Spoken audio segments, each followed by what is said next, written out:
Welcome to the 2026 SYC Ohio, presented by Storm Bowling and by Columbus Square Bowling Palace and RKH Coaching. Brought to you by Cool Wick, official apparel merchandiser of the Storm Youth Championships, by PBA Junior, the PBA Youth Club for bowlers under the age of 18.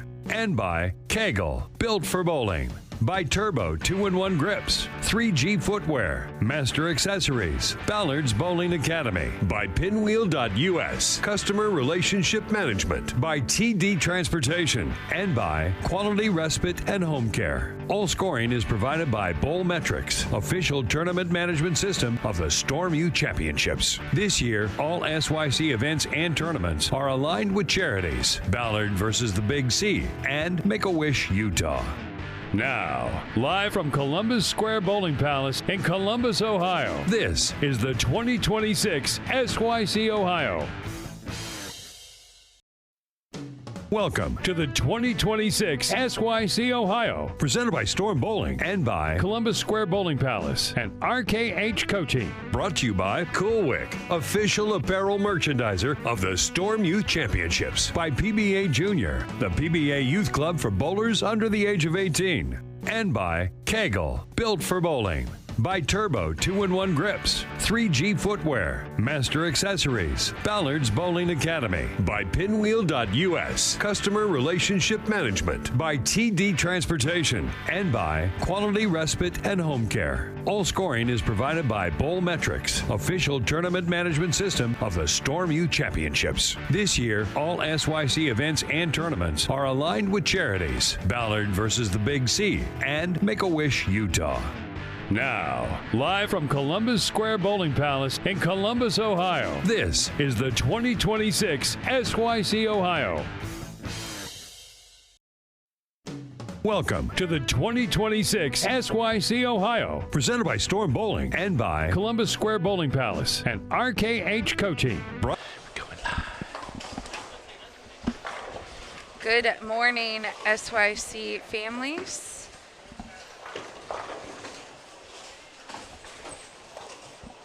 Someone touched my camera.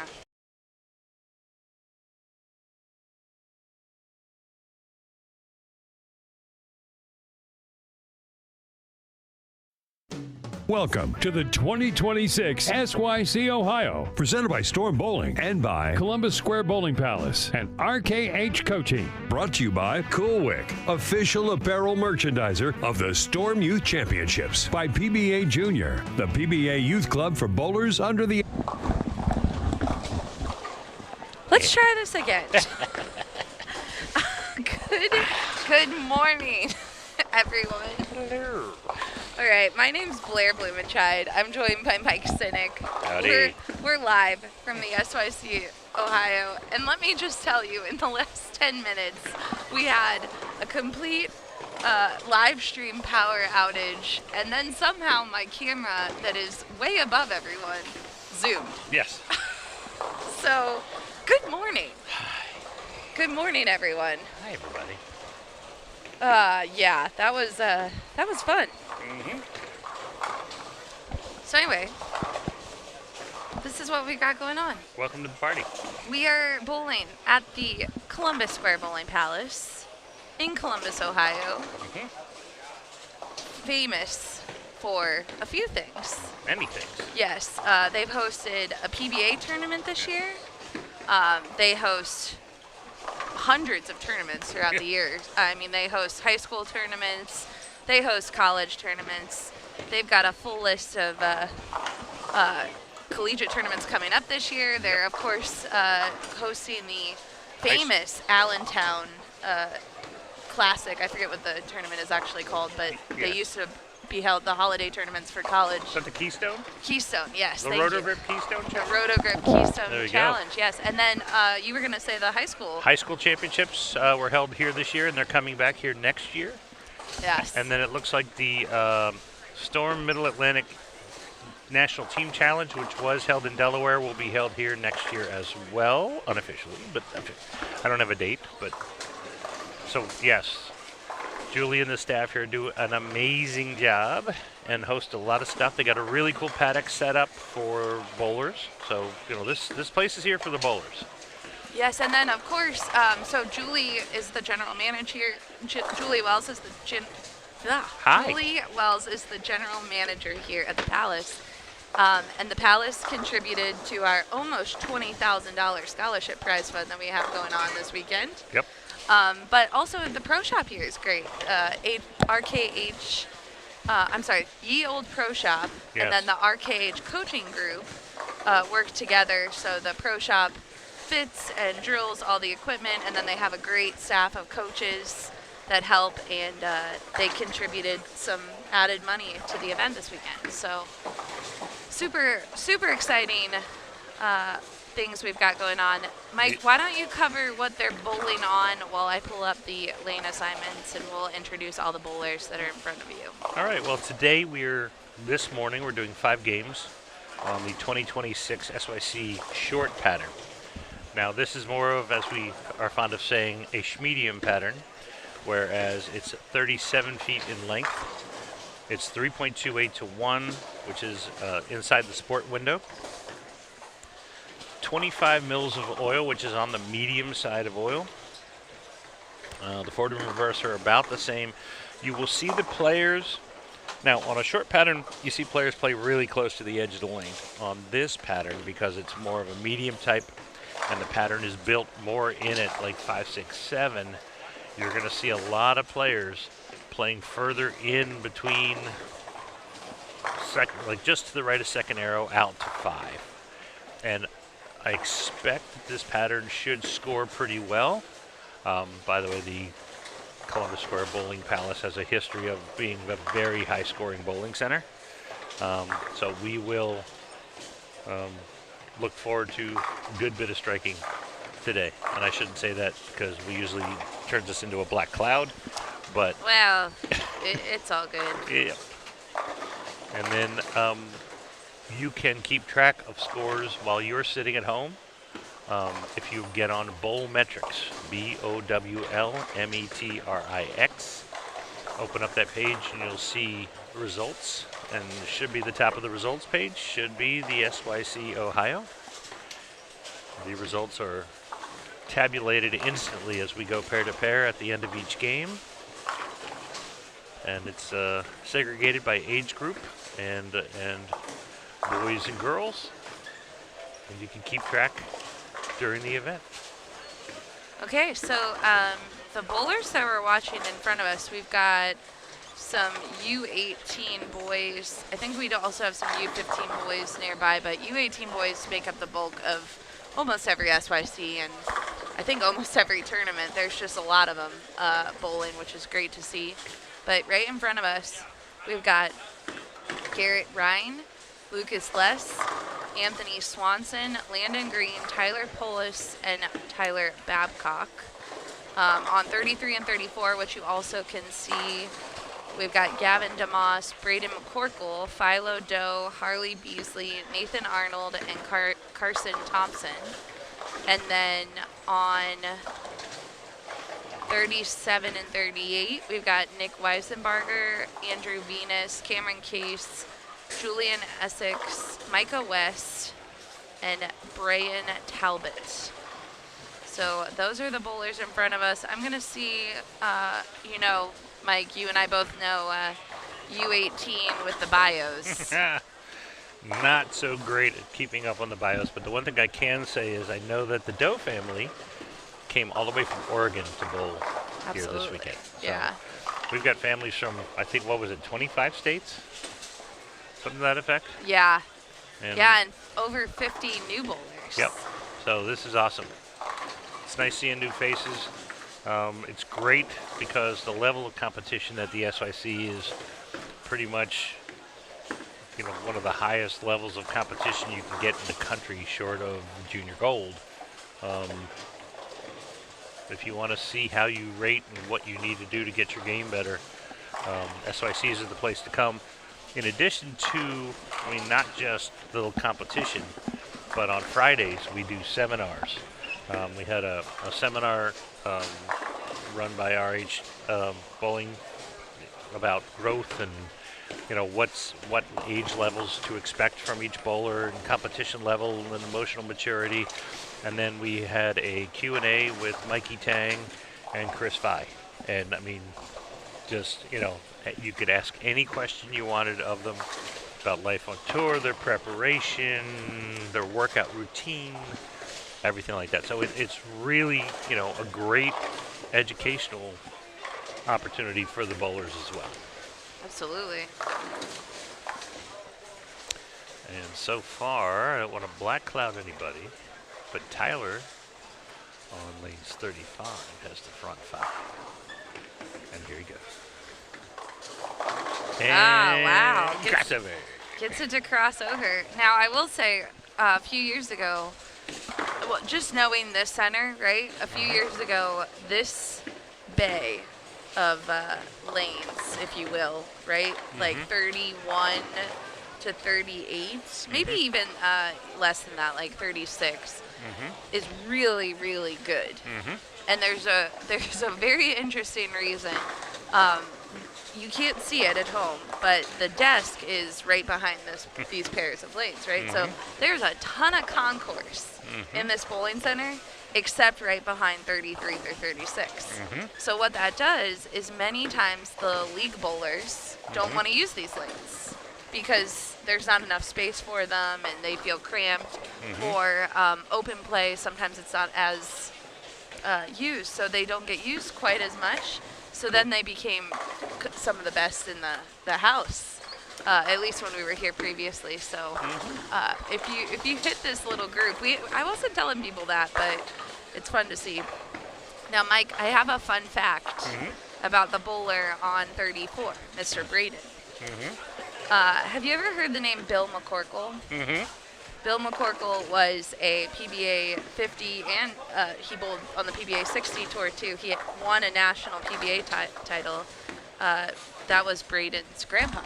Oh, wow. Yep. So Bill really got his grandkids into bowling, and then unfortunately he passed away quite a few years ago now. But it's great to see the kids still competing, and Braden's older brother is at Ohio State, I believe now, or maybe I don't know if Braden's at Ohio State, because you know you can be.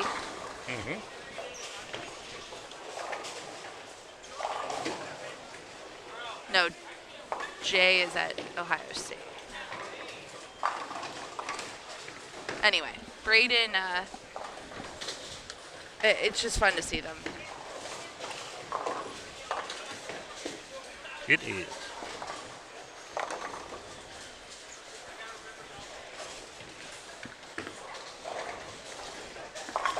All right. I don't know what. The front 7. He slapped out the 10 pin. Way to go, Tyler. All right, let's see. I have a bio for Lucas. Nope. Front 6 on 29 and 30. So you mentioned Philo earlier. He is from Hillsboro, Oregon. He's a sophomore in school. He bowls at Kingpin in Oregon, Kingpin Lanes. He's 15 years old. He really enjoys traveling and seeing all the different bowling centers around the world. He likes to compete in Lego robotic competitions. Wow. His team name was Forgetful Fish. Wants to say hello to Miss Lane, his elementary recess teacher. She got him his first ever bowling towel. And then hello to the Hot Dogger fellows at Kingpins. Very nice. So he's got some shout outs.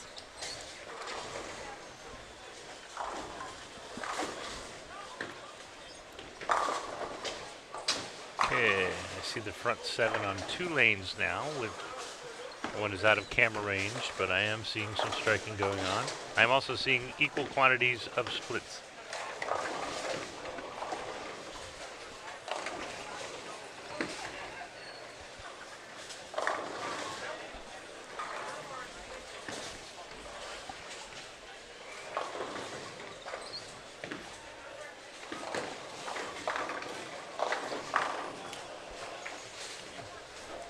Yeah, it's true. It's all or nothing right now. Yep, lane 32 or 31 has The front 7, bowler A. So it's got to be 31. What is it? 30. 31, bowler A. That is Miles Gordon. He's Miles from Columbus too. Gordon. He's making his comeback though. Miles he had to have heart surgery. We'll talk about him. They'll move down this way a little bit later, but Yeah, they'll be on the pair for game 2. Or they'll be on next to us for game 2. so Garrett Ryan just finished up on 36. He's from Washington, Missouri. He's a junior, bowls at Strikes and Spares Imperial Bowl. He enjoys gaming online with his friends when he's not bowling. And he's bowled some 300s already in his young career. Wow.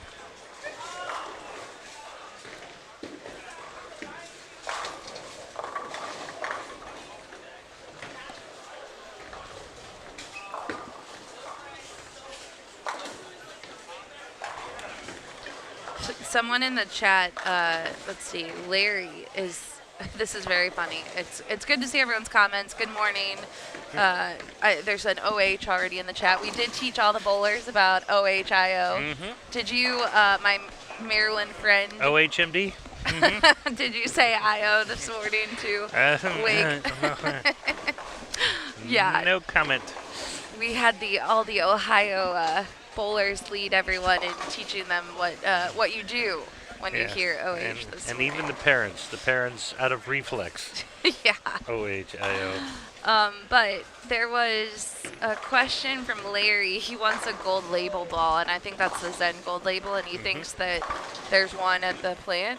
But people always think this, and until I worked at Storm, I never would have known. We don't keep bowling balls that are discontinued, guys. Like, we have one in our trophy case of, like, every bowling ball we've ever made, but that's to remember all the balls that we've ever made. Yes. But other than that, we don't store ones that have been discontinued. Once they're gone, they're gone. So Nope, but there are some pro shops that may still have 1 or 2 lying around. eBay, yeah, definitely. Those are the places to check. I mean, I haven't looked in my pro shop. I used to have 2 of them sitting on the floor, but I'm not going to comment whether I have one now or not because I do not know that answer. Right. But I did have 2 in my discontinued pile a couple of weeks ago. And then there was a question, will we see other bowlers? The bowlers are moving after every game, so you will see lots of bowlers today, lots of different bowlers. You'll hear lots of different voices throughout the day. We've got a lot of colleges in Ohio and a lot of coaches here.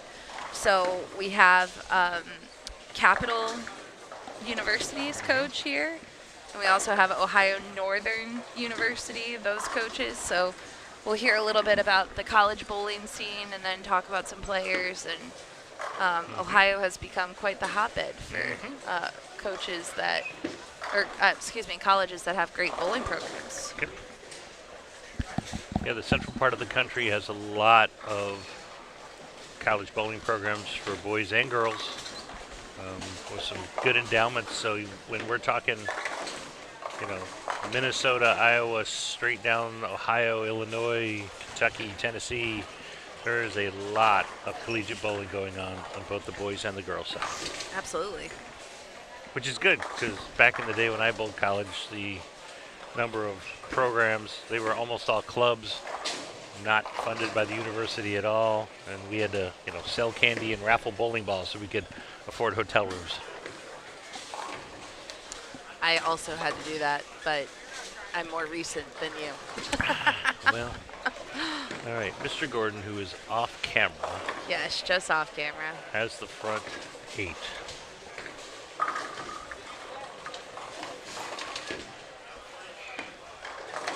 And the front 9.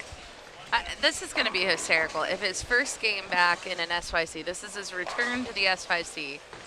If he gets, if he just is like, you know what, I'm going to strike a bunch. Yep. Welcome back to me. Yeah. He's in the U18 now. I think he's making a bit of a statement upon his return. He's like, did you miss me? Nope.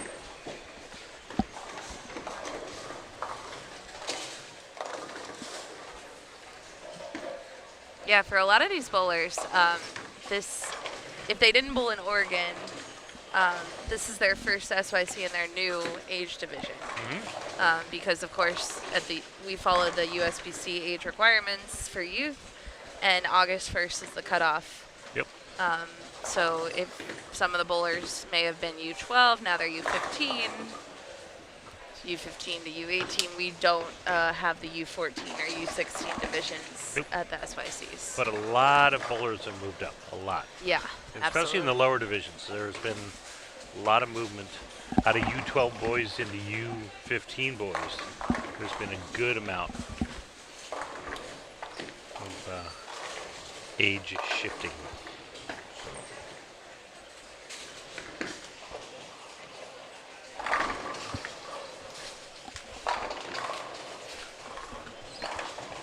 I'm going to... I'll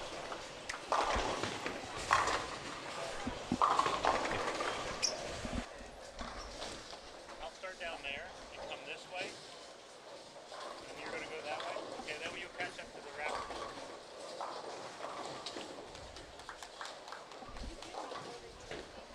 I'll try. Scorekeeping 101. Here we go. We're getting ready as these games conclude, to get the scores. Once again, with the bowl metrics, it makes it very easy for us to get the scores as well. There's a QR code on every sheet. We capture the QR code on our phone, we enter the scores, hit send, and automatically it goes to the right location by age and by gender, and you can see the scores at home almost immediately.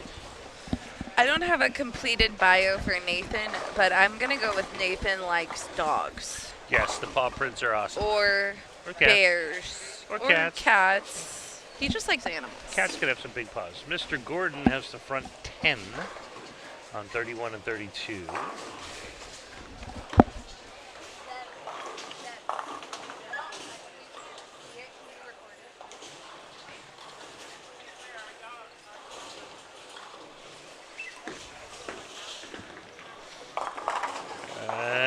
Solid 9. So front 10, solid 9 for Mr. Gordon. 280 something to start with. A pretty nice start for the tournament. It's because I asked Deb to go record that shot. I know. I was going to record it from here. Black With Cloud. a big zoom. Blair, official new title, Chief Black Cloud. Yeah, I stole it from Del Ballard. Shout out to Del Ballard Jr. Shout out to Del. He was the official Black Cloud, and I have stolen the title. Shout out to Mr. Del Ballard. The good news is these bowlers are moving pairs, and I'm going to readjust our camera. I have no idea what happened. Yeah, that's weird. Like, we had and when I tell you guys, we had everything ready to go. It was great. I'm just feeling good. I walked away for 5 seconds when it was streaming and came back and it had crashed. Blair's checking camera angles. We double checked everything. Yeah. All our connections, taped down wires so nobody trips. Crash. And boom. Ooh, a little backup. Oh, no. Nice try. We saw one earlier that backed up and did well. To be honest, with the two-handed bowlers, throwing a backup ball is now a regular part of what they should do. Absolutely. It's just too easy. It actually has some style and technology advantages, because if you're a right-hander backing it up on the left, the release isn't as violent, so the ball doesn't read the lane as early. You can use the same bowling ball, so your layouts make the ball roll smoother. So there are a lot of bowlers that can back it up and do really, really well.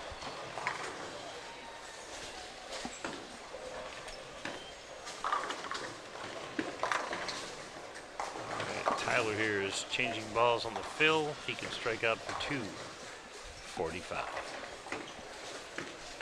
Nice start. It's always nice when you can start a tournament with a little plus in the plus column, you know? Absolutely. Plus pins.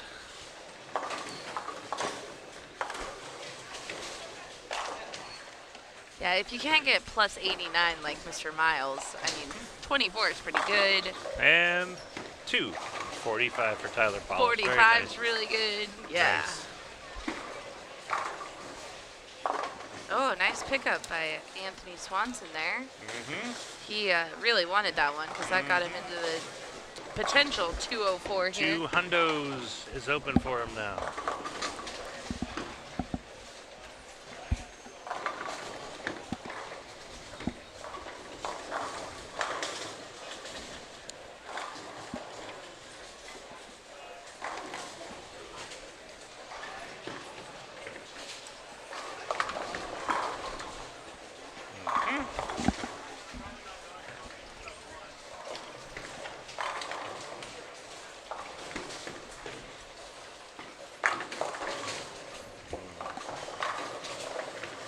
Got here. Say there's a lot of striking and a lot of spare shooting. What a shot. That was nice. Yeah, nice shot by Braden there.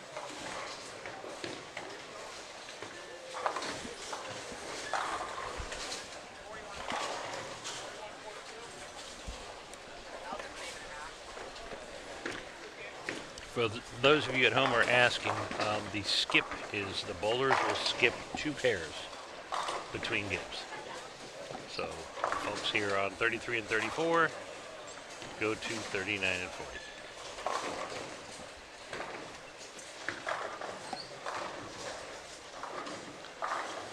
Okay, interesting mix of scores. I'm seeing 140s and 240s.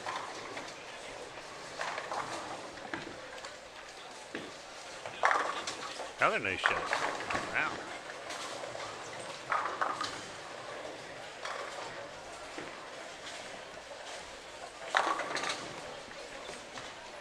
He's going to throw the back 4 to bail out the game. Yeah. Basically to get from nowhere to 170. That's not a bad thing to do.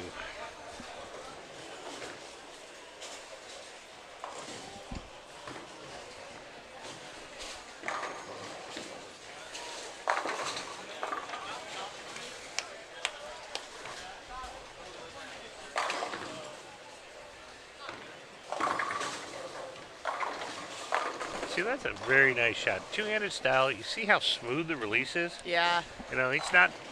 There are so many different ways to deliver a two-handed ball, and some of them are massive amount of energy expended on each shot, and then that is just so smooth right there. So, nothing wrong with that. No.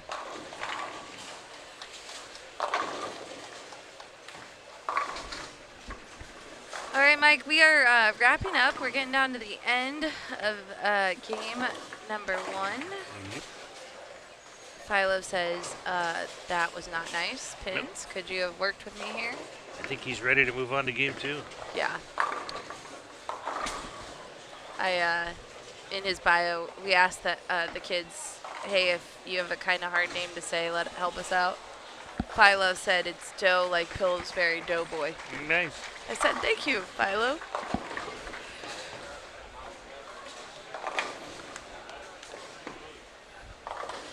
Slide it over. Oh. Wow. All right. Philo's not overly pleased with his game 1, but he will move on and try again. And we're going to take a very short break, and we'll be right back. Mike, thanks for hanging out with us for game number 1, and we'll see you this afternoon. All righty. Thanks.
All right, we are back, and I have a super special guest joining me in the booth this game. I've got Lance Gordon, who is the head coach at Capital University, locally, right, in Yes. Bexley, Ohio. Yep, Capital University. We are entering our 3rd year as a program. We've gone from open tryouts, enticing them with free pizza, to now recruiting, hopefully, some SYC caliber bowlers. Nice. That's awesome, Lance. Well, and you said it was year 3? This is year 3, yep. It feels like you just got started, so. It does feel like that. It Yeah. goes pretty quick. And last year, everyone's goal, of course, is to make it to the postseason, and your girls made it to sectionals last year, right? Yes, they made it to sectionals. About half the teams in the country do, which we were pretty impressed with that because we were a very freshman-heavy team. A couple sophomores. We did have a transfer who will be a senior this year, but it was quite an accomplishment, and I give Coach Paul and Coach Brand a lot of credit for getting the most out of those girls. Nice. I love it. Okay, so we've got some great young men bowling in front of us. Right on the live stream here in front of us, we have Luke Italia, Trenton Skaggs, Colin Mertz, Riley Bogard, Zachariah McLean, and, I got a pronunciation on this one. but Misael Garcia. Thank you. Yes. Very nice. No, I actually met Misael when he was here for high school national championships a couple months ago. That's and then great, right? he had a very impressive junior gold, too, with the 9th through 12th place finish. Yeah. He had one of the best days for a bowler on, I believe it was day 3 or day 4 of qualifying. You had the 10.05 with a 2.99 the last game and a 7.10 split conversion all on the same day. No way. Imagine having a day like that at junior gold, averaging 250 and making the 7.10 in the process. That's amazing. So he's a great up-and-comer bowler. I don't think he's been bowling very long, actually.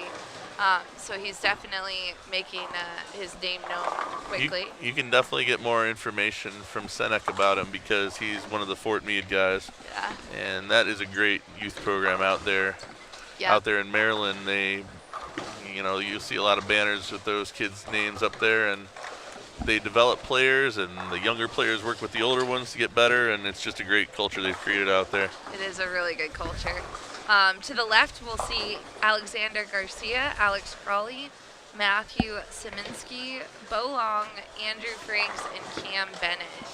And then to the right, A couple of former champions on that pair. yes, yeah. Alex and Cam, maybe. We do, yep. Yep. Alex and Cam, and then also Miles Gordon, who's also a past SYC champion. Ian Honscheid, Austin Weigel, Jackson Kuiper, Anthony Campbell, and Ryan Tarcio. So I know Anthony Campbell pretty well because he's local. Well, he's Dayton area. He Okay.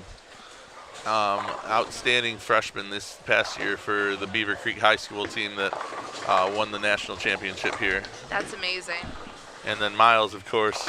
Yeah, so we were kind of telling people because we couldn't really see him last game when he was shooting 280. Oh my gosh, yeah.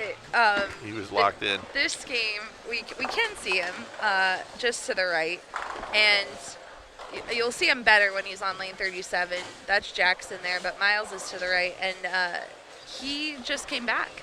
He had to have heart surgery, which I was talking to his mom yesterday. They were very lucky to even find this just, I don't even know what to call it, like a malfunction of his heart that they had. So he had almost a year of recovery, if not longer. And this is his first SYC back. And then he had an ACL tear too on top of that. Oh, I didn't know he tore his ACL too. He actually tore his ACL about a month or two before my daughter did, and you just can't keep him off the lanes no matter what.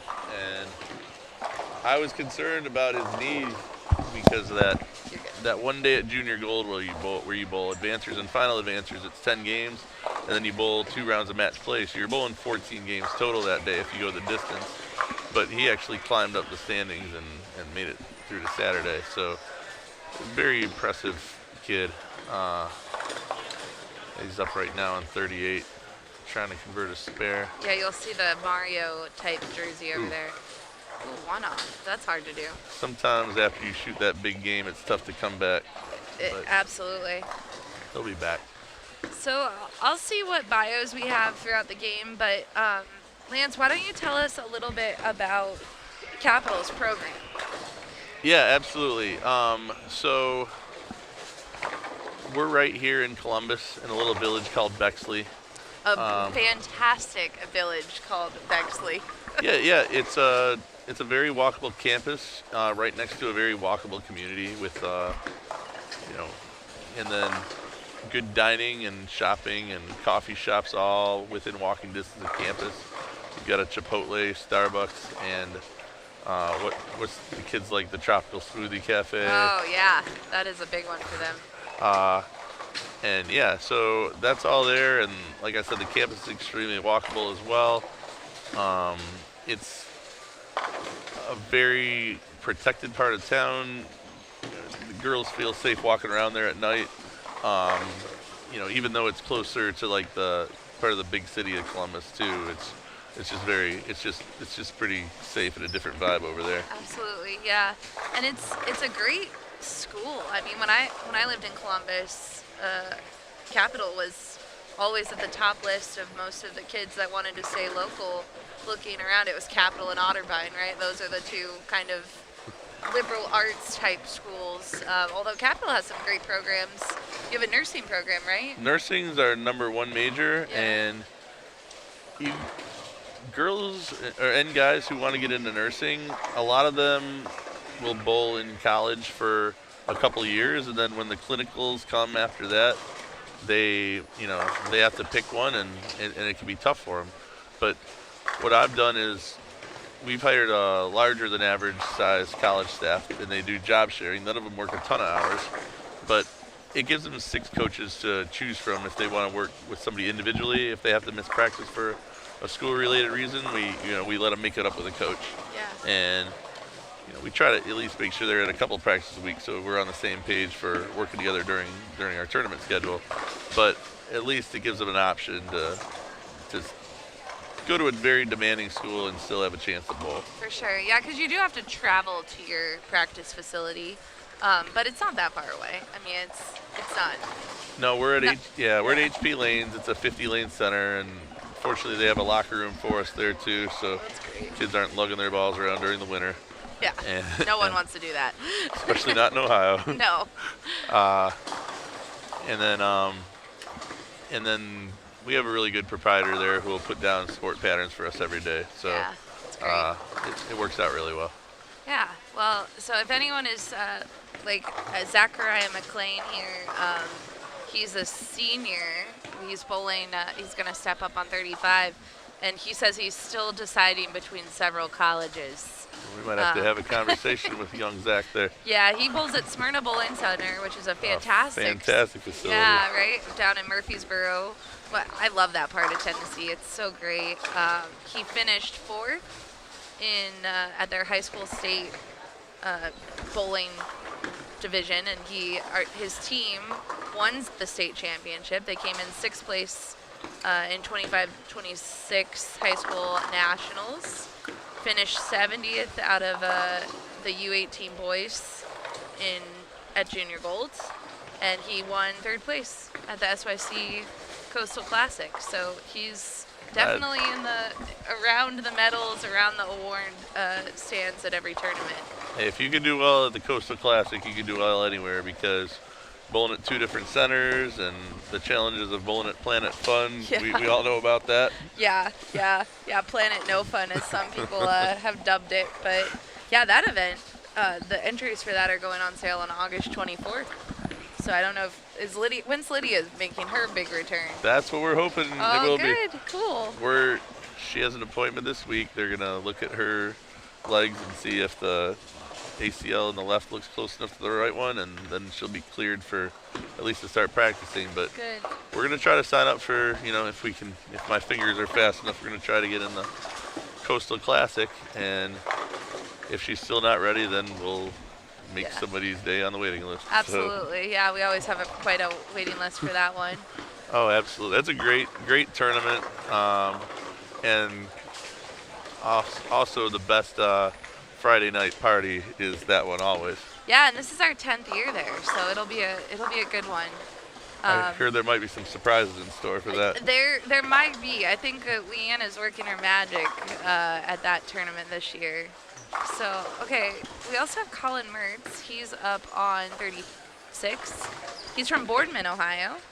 He's 2028, in the class of 2028.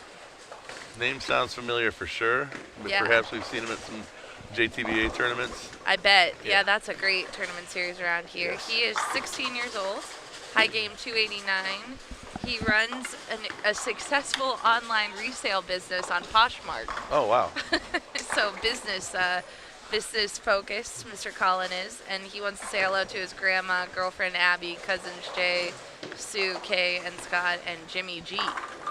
So Colin also attended. Jeff Robinson did a great seminar yesterday on like growing up, like at what point in your age range you should be doing different things, right? Like how does your maturity level affect your focus at the age of 11 versus 18? So it was a great seminar, and Colin had some really great questions. So That's it's awesome. always great to see the kids out there learning. Yeah, definitely as you get older and your physical game gets solid, it really the real gap between players is mental strength. And, you see people throwing splits out here. It all comes down to who puts it aside and recovers from it quickest. Those are the ones that are going to go on and get a cash spot in these tournaments. Absolutely. So the pattern, we were commenting earlier at the beginning of the day, it's like striker split. That's kind of what it feels like. And to your point, making those spares, but there's a lot of splits out here. Yeah. One of the characteristics for this house, and we do know this house well because we do 4 college tournaments here a year, you don't get a lot of free hook on the outside like you might at some places that have, HBL lane beds or something. These, I know when I sub here in leagues, because I don't bowl regularly here, but if I do sub, I leave more 2-8-10s than I normally would in a season in one night here. Absolutely, So, yeah. Yeah. The track doesn't hook as much as I loved it when I used to bowl here. I was like, I need more hook at the track. No, yeah. Every time they replace those lane beds, it makes it a little tougher. Yeah, and Julie, of course, we were mentioning her earlier, the general manager here. She was a great bowler too. She's not bowling as much anymore because she's working so much, but she knows her stuff. So she's worked really hard to keep the approaches. Ohio has very high humidity if you've never been here, and like you can see the humidity built up on the doors when you're walking in and out of the center, and she really tries to keep it cool in here, tries to keep as much moisture off the approaches as possible, but it's tricky. So it's especially tricky on the warmer days with the humidity.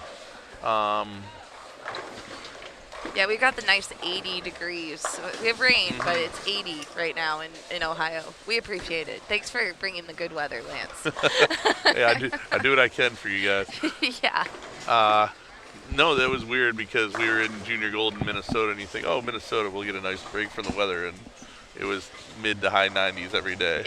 Yeah, it was warm out there for you guys this year. And then when we were leaving, they were like, oh, it's going to be in the 70s all next week. Okay, well, that would have been nice. Really? Not that I can really complain about it. My daughter had me in the Mall of America most of the trip anyway. I heard there was a lot of Mall American action out there, so Yep. That's cool. Yeah, it was cool. It was really cool because you'd go there, and no matter where you went, you'd see somebody in their bowling jersey or a Storm shirt or something. It's like, oh, you're a bowler too. Yeah. It's cool when thousands and thousands of bowlers converge on a city. Yeah, we take it over, right? Yeah. That's super cool. We have someone in the chat I want to give a shout out to. We got Brittany, who she works in our shipping department, and she's an avid bowler, and she's the reason that all these kids get their pallet of bowling balls. So you guys should all thank Brittany because they work so hard downstairs getting bowling balls shipped out.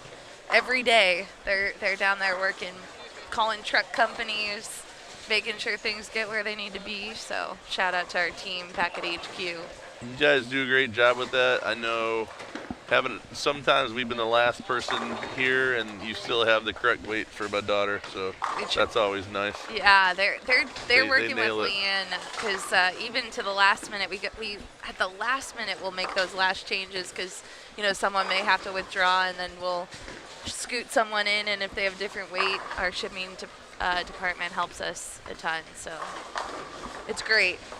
I need some help with the name on this one. He doesn't have his name on his back, but he's got the front 5, and he's up here on 36. Oh, yes. Let me go back to my handy dandy sheet. He's wearing his stars and stripes. Looks like that is Trenton Skaggs. Trenton Skaggs. He's up here. I really hope he strikes here, and I didn't jinx him. It's okay. I jinxed Miles earlier, so. Man. It might be. My debut might be done after that one. That was a severe He didn't even get a head pin on that one. That was my bad. So sorry, Trenton. Trenton goes by TJ, he says. I'm sorry, Skaggs. Home is Northwood. He's in 10th grade. Okay, so 10th grade, usually first time U18, Yeah.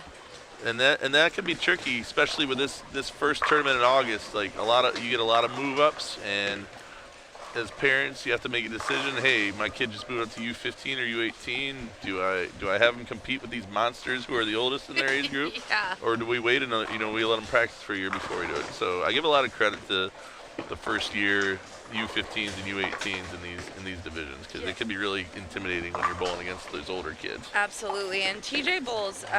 He plays high school football too, so he's getting ready for football season. That is a lot. Yeah, so he wants to say hello to the Skaggs family and Lewis family.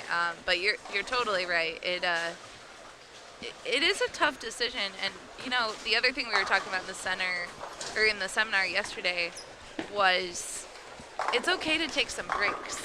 Like if you're a youth bowler, maybe had a lot of bowling this summer. Junior Gold is a great example of a tournament that there's a lot of days, and it's not just bowling. It's traveling. It's all the things.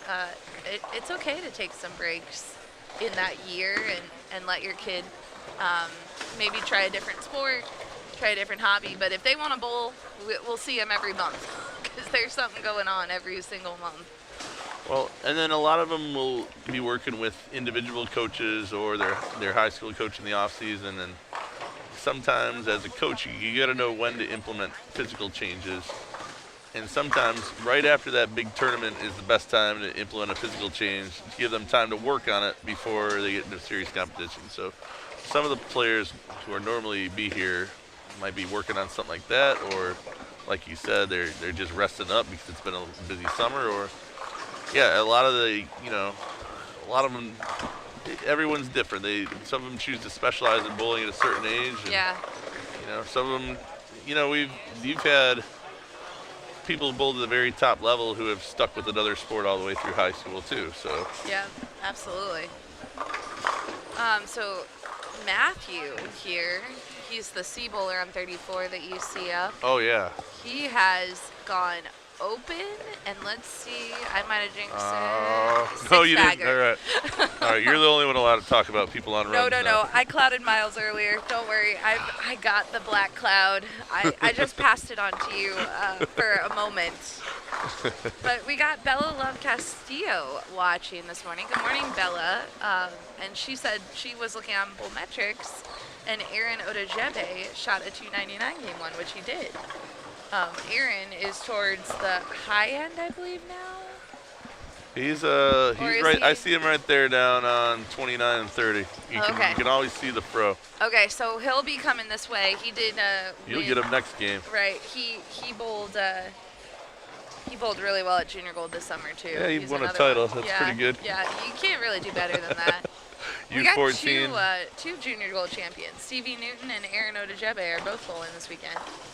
I thought Did Stevie not bowl? No, I know she's here. I thought you had another one here too. The U16. Burnett? Harper. You're right. Harper's Burnett, here yeah. too. Yeah, yeah. So we have 3. Yeah. He's one of the bowlers here who might be taller than me, despite Harper only is. Yeah. Yep. be starting out in U18. Harper, his dad is. This banner at one SYC was falling, and I was trying to fix it, and he walked up behind me and just like tapped it, and I'm like, thanks, appreciate it. You know, it's good being that person to help the old lady at the grocery store grab something from the top shelf. Always makes me feel good. Yeah, right. Yeah, you're another tall one over there. Zachariah here, he could be another guy like that too. Yeah. I've been impressed with his ball speed and physical game. Kicking it over 20 miles an hour on his first shot. Amazing. And that's on our men's team. That's kind of, you know, we got Zach Abbott a couple of years ago, and he throws 19 and a half. So we try to get other players who play the same part of the lane, and if they're all throwing really fast, they're going to carry a lot of strikes. And you know, from the Ron Hatfield School, ball speed means everything. It does, and, absolutely. And plus, the beauty of that too is when you throw a few ugly ones, it can frustrate the other team. So that's a nice little side effect. Yeah, it's always good. Well, Alex here, he was getting a lesson the day before when we were setting up, and he was working on speed. Yeah. And he was throwing the nastiest messengers I've ever seen. And I'm like, Alex, that's amazing. And he's like, yeah, it is, thanks. But because he can really get on it. You're talking about Crowley? Alex Crowley, oh yeah, absolutely. Yeah. From Montana, right? Yep. Okay, yeah. It's nice that he's able to get out here east because we see him a lot at the, in the Vegas and Utah. Yeah. I'm sure he was at Oregon as well. Yeah, his family this year, Alex is a junior this year, I believe. Next year will be senior year, I think. Sounds about right. I'll have to double check that, but he's looking at all the colleges and everything, but his family really did put some investment into just traveling around and doing as many events as they could this year. And like you mentioned, coming from Montana, it's tough to get out east. Oh yeah. But they really did. They've been to almost every SYC, and I think they're going to try to go to all of them this year too. And Alex, it looks like he's waiting on a pin or a ball or something. So must be a ball. They're on it behind us. They're on it quick here. They'll have their A team on for tournaments. And oh yeah. Sometimes they get them fixed quicker than we can call them in even. Absolutely. Yeah, traveling for bowling as a parent, there's nothing cheap about it. My friend Mike McGowan, his daughter Alexandra won junior gold U12 3 years ago, and I think she got $9,000 scholarship. And he summed it up best by saying, "Oh, we almost broke even on the trip because she won $9,000 scholarship because she came from California." And, right. Yeah. you know, it's expensive it's a 10-night trip, and then these SYCs, they're not cheap either. But at least you get so much value with the ball and the tournament entry and meeting pros and the instruction you get, and these really do feel like pro tournaments for kids. And I really do wish we had opportunities like this while we were growing up. Oh yeah, me too.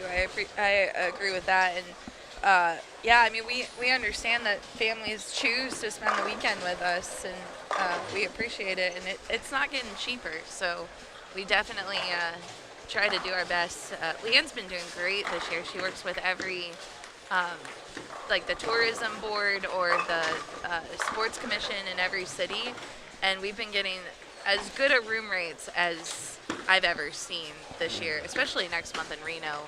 The room rates were just really, really inexpensive, which we try to help as much as we can, is what I'm trying to say. Well, but it's tough. From the parent side, every dollar matters too. Yeah. And even just getting dinner, when we're at the Coastal, just getting that dinner, the meal, nachos dinner on Friday night can help as well. Absolutely. Last night we got to throw a hyper bowling party. So we entertained the kids for 2 hours. Kind of a unique experience. Nothing like bowling after their hour-and-a-half practice session. I know, yeah. Right before their 10-game of bowling day. But they love it, though. Yeah, we did have some families that were like, we're going to opt out. But hyper bowling is so unique because this is the largest hyper bowling facility in the world at the Palace. And it's kind of like they compare it to Topgolf, right? Because you're trying to hit the gutter. And so some of the kids weren't even using their own equipment. They were using house balls. And there's lights on the gutter, the bumpers that pop up. And whatever light you hit is a certain multiplier. So when you bounce off of that light and then you hit the pins, it could be anywhere from 500 to 1,000 to 5,000 points. And so they only throw one shot, so it's not a normal, like that's what I was telling kids. I'm like, it's not a normal game. Like you're just throwing one ball and you're seeing how many pins you can get. And so. You know, and I'm sure it's like Topgolf where I think I'll have a safe lead and then, you know, my opponent will get like a 28,000 point shot with tons of multipliers and all that. It's like, yeah, exactly. Yeah. Oh, and if you're a good bowler, like little Taylor Morgan came up to us midway through and she goes, I'm really not very good at this. It was so cute. We're like, it's okay. It's not, like the parents almost can beat their kids at this game, which is fun for you guys too sometimes, I think. It might be the only chance I have to beat my kids. Yeah. So, you know, I can still, on the house shot, I can still hang with her, but if you put out a junior gold pattern, I've got, no chance, yeah. Or a short SYC, no chance at all. Well, and your daughter, Lydia, who, as we mentioned, she's going through the recovery. She's almost done, yay. Yeah. And she got injured playing softball, right? Yes. Yeah, that dual sport athlete, man. But she's really talented, and she actually switched to two-handed a few years ago, right? Yeah, it was, she was handling both sports well, and then as she got to be more of a pitcher in softball, she would confuse the mechanics between the two games as a one-handed bowler. And we kind of had a talk and said, look, you're going to do this for a while. It's tough. We get to the summer bowling tournaments, and, you know, she's whipping the bowling ball like she's trying to get a strike past a fastball past the hitter. And, you know, I couldn't put enough surface on the ball to, you know, speed it up and get it to hook. And it's like, we're going to, you know, you're going to give up a few months, but you're going to switch to two-handed. If it was ultimately her decision, she agreed to go along with it. We switched her in August, and literally SYC in Las Vegas, she fouled on her final ball, but still made 259 in her first year of U15. And that was her new high game, one-handed or two-handed, and it was on an SYC pattern.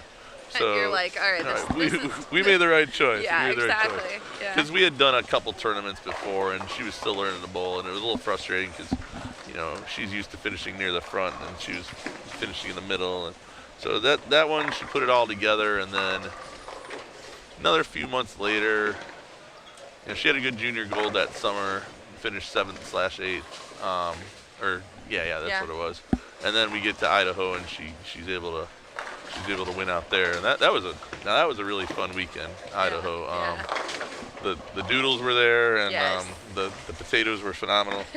Yeah, and she brought home a trophy with a potato on it. That's right. Yeah, that was a fun time. Yeah, so well, we'll be happy to have her back, but I think it's a lot of the kids are. It's a constant thing, right? Like the one-handed versus two-handed game. I hear kids a lot of the time like going back and forth and whether they should switch, but it's an individual decision, right? It's like choosing a college. Exactly. You can't tell them the right answer. There's no one right fit for everyone, and you know, a lot of people say, oh, her one-handed game's so good, why would she switch? And one of the things I was concerned about is she gonna, you know, how's it gonna affect her spare shooting? Because she really was a good spare shooter. Sure. Her spare shooting actually got better when she went to two-handed, so wow. That kind of defied conventional wisdom. And when you think about it, if you're a one-hander, how many times does your thumb stick in the ball and you make a bad shot because of that? It happens more often than we want. And, Right. And that's going back to what Hatfield says. That's the big advantage two-handers have. You take out the variable of the thumb, and it's one less thing that can go wrong. Yeah, and when you're fitting kids, it's one less thing that you have to refit with the span.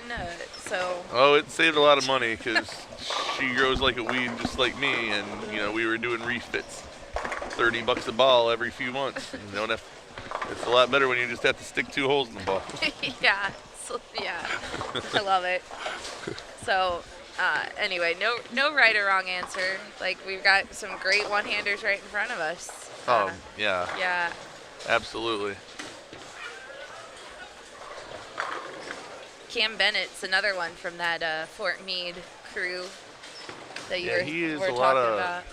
He must have a very full trophy rack. He's got a lot of accomplishments. He's a great player, yeah. I believe there may be a Bowler's Journal article coming out about the Fort Meade that's cool. methodology. We were talking to Mike about it, and they're working on a pretty long article about how it came to be. And well, I don't really need these other college coaches finding out about Fort Meade. That was one of my little secrets. Yeah, I know. Well, Mike said he was trying to build the pipeline from there. Mike was trying to keep it on the download too. He's like, someone blew my cover. No, he's got a good setup over there, and they always, because of the military funding, they're always going to have the latest and greatest for equipment. Absolutely. And they have it where you can set up the individual pins, and it's always nice when first fair shooting practice when kids can do that. It makes them stronger players. Let's see, we got this short pattern seems to be baffling a lot of them. See some lower scores by U18 standards out here. Yeah, we'll do a little score look next game. Lance, some final thoughts before we appreciate you hopping in the booth. And hey, thanks for having me. Thanks for having me. If you're hanging around tomorrow, we might have you back in, or we'll see where you're at. I know you got other responsibilities this weekend. I don't know if Lydia's wanting to hang out this weekend. Well, she's around. Yeah. She wanted to get in the booth too, so absolutely. That's at your discretion. If you have another headset for her. For sure, I'll sneak her in. But she's at that stage now where she'd rather I be about 15 to 20 lanes down from her. So nice. Just close enough where if my wallet is needed, it can come into play. That's excellent. So when does the season start for you guys? So our players are moving back on campus in 9 days, and then we start our team trials to determine who's varsity and JV a week after that, and then our first tournament is being hosted by Muskingum in last weekend of September, and then our first major is the Tier 1 in Detroit the following weekend. And this being year 3, we kind of got a free pass our first 2 years. The top recruits that we're looking at, they're expecting us to do well in those tournaments now. So we need to have a big Detroit, and that's going to be a big focus for us, because if we're going to be taken seriously as an upper echelon program in the country, we need to start showing those tournament results. Yeah, I love that. Well, good luck. That's I know you guys can do it, but well, thank you. Yeah, so I hope you have a great start to the season and you're off and running. Yeah, and on our women's team, we have a couple of junior gold bowlers coming in, and 200 house average, which is really, really good. Right. And then on our men's side, I have a top 50 and top 80 junior gold finisher coming in as freshmen. So I'm expecting those two, if they're listening, Aiden Salkowitz and Aiden Jensen. Very nice. Both Aidens coming in right away, and expect them to contribute, pretty quickly, because if they're good, if they could do well at these tournaments and they can do well at junior gold, college bowling, there's a lot of similarities. And you really can use these tournaments here and predict who's going to be a future college star. I love that. Well, we try to help you guys out, but where can they find out more information on Capital's program? We are on Instagram at CapU Bowling. We're on Facebook at Capital Bowling. Hi, Braden. How you doing? Wave to the camera. How you shooting? Yeah, Braden, come here. I got you. Bolometric says you shot 118. Then it's right? No, no way. Can you, the kids panic. The Bolometric says you shot a 118. All Now, right. if it was me, I would have actually shot the 118. What was your website for all the people listening? Okay, capital.edu is our school's official website, but CapU Bowling is our Instagram page. Perfect. Cool. Thanks again for having me. No, Lance, we'll have you back in. We'll have Lydia in, so Okay. we'll sneak her in. And thanks for joining us, and thanks for being part of the great SYC parent group too. We appreciate you being. I love it. It's some of my best friends are these people in these tournaments, and you guys do a great job running them. And we are all excited for SYC weekend. Cool. All right. Well, we can't wait to have Lydia back. So we'll be right back, guys. Thanks.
All right, we are back. And I'm Yeah. joined by another amazing coach, What? You're making me blush, Blair. Jeff Robinson, who I don't even know how to tell all of the things you're part of because you're part of so many things. But at this specific tournament, our KH Coaching Group is Yes. one of our presenting sponsors, as is the Palace, and you work for both. Correct. So Yeah. you're covered. Yeah, I covered all. And, you know, we got to give a shout out to the Palace because they do such a great job on these events and give Julia Wells and her sidekick Anthony Howe a little kudos for what they do and how they put the team together here. So great. Yeah, we're going to have Julie in later. I warned her this morning that she's coming in the Oh, live she'll stream. be fine in here. She that's likes what to I told get. her. I know. Yeah, all the time. Yeah. But no, they do a great job. They bring the A-team for the tournament weekends. They love hosting tournaments here. You can, as we did this morning, you can throw problems at Julie at the last minute, and she's like, yeah, no problem. I'll take care of that. She has a little bit of experience. Yeah. Just saying. Yeah, as do you. So, Jeff, you're still part of the Ohio Northern program? Correct. Yeah, we made a decision, Ohio Northern, just for a lot of reasons, but we made a decision to take Derek May and give him the head coaching position and allow me to slow down and do a couple other things with my life. As you know, I've got 10-month-old twin granddaughters, so they keep me a little bit busy. So yeah, And Derek a took over. grandson. And a 3-year-old grandson and a 9-year-old grandson and an 11-year-old grandson. So. Yeah, you're covered. You got all the ages right now. And, you know, everybody that knows me really well that knows how important family is to me. And so got to give them credit due. And, you know, when you have 3 kids that are 3 years and under in one household that are a mile away from you, it takes a village to raise them. So Yeah, absolutely. heavily involved with them. Yeah, so you mentioned Derek, and we're going to have you and Derek chat a little bit. You've got a great group of bowlers to talk about in front of you. Yes. And I'm going to introduce them. I'll leave this sheet up, and I'll show Derek how to scroll if you guys need Perfect. some name revisiting. But we'll introduce them. We can see 33 through 38, but Okay. 33 and 38 are kind of hard to see. Yep. So we've got Isabel Evgen, Jessica Pivis, Isabella Dixon, Alyssa Bechtel, Tori Beeman, Autumn Strode, which Alyssa and Autumn are both part of the Storm youth team. Okay. Mateo Quintero, also part of the Storm youth team. Reed Wentholtz, Anna Antony, who, if you don't know that name, she has one of those banners that has turned a different color because she currently has, I think she's at 17 SYC titles. That's all. That's all. That's all. So she's a phenomenal player. And we also have Ava Maza, Marco Maza, Alea Kerrigan From the famous Maza family. from the famous Maza family. There you go. Okay. And let's see who else we have. We have Joss Weems, Aaron Odejebe, who won junior gold this year, Yeah. Braden Arminson, Ridgely Potter Jr., who recently went to two-handed. He was a one-handed player for quite a long time. Bronson Jones and Harper Burnett, who also won junior gold. So if you can't, It's almost bleeding talent. I mean, seriously. Oh, and you know what? I started one pair too soon. Actually, you can't really see Autumn's pair. I've started too soon. Okay. We can see Anna's pair. Yeah. And we can see the next pair, which has Jaden Kennedy, Tag Green, Elliot Gordon, Brian Brandt, Braden Shagina, and Brandon Durmer. Yeah, that last pairing's a good pairing. A lot of local kids there. Yeah. So you got the pattern in front of you. I do. You guys are exceptional coaches. So let's see what you guys, I can't wait to hear what you guys say. That's scary. All right. I'm going to step away. Awesome. Derek is also on a USBC gold journey, right? Is that what I Yeah, hear? that was one of the reasons why we made the change. Was he decided to go on that journey. So we are very optimistic within the next 3 to 4 years that he could be one of our next gold level coaches in the world. So I love it. All right. Well, I'll be very close. So if you need me, I'll be right here. Sounds good. All right. Yeah.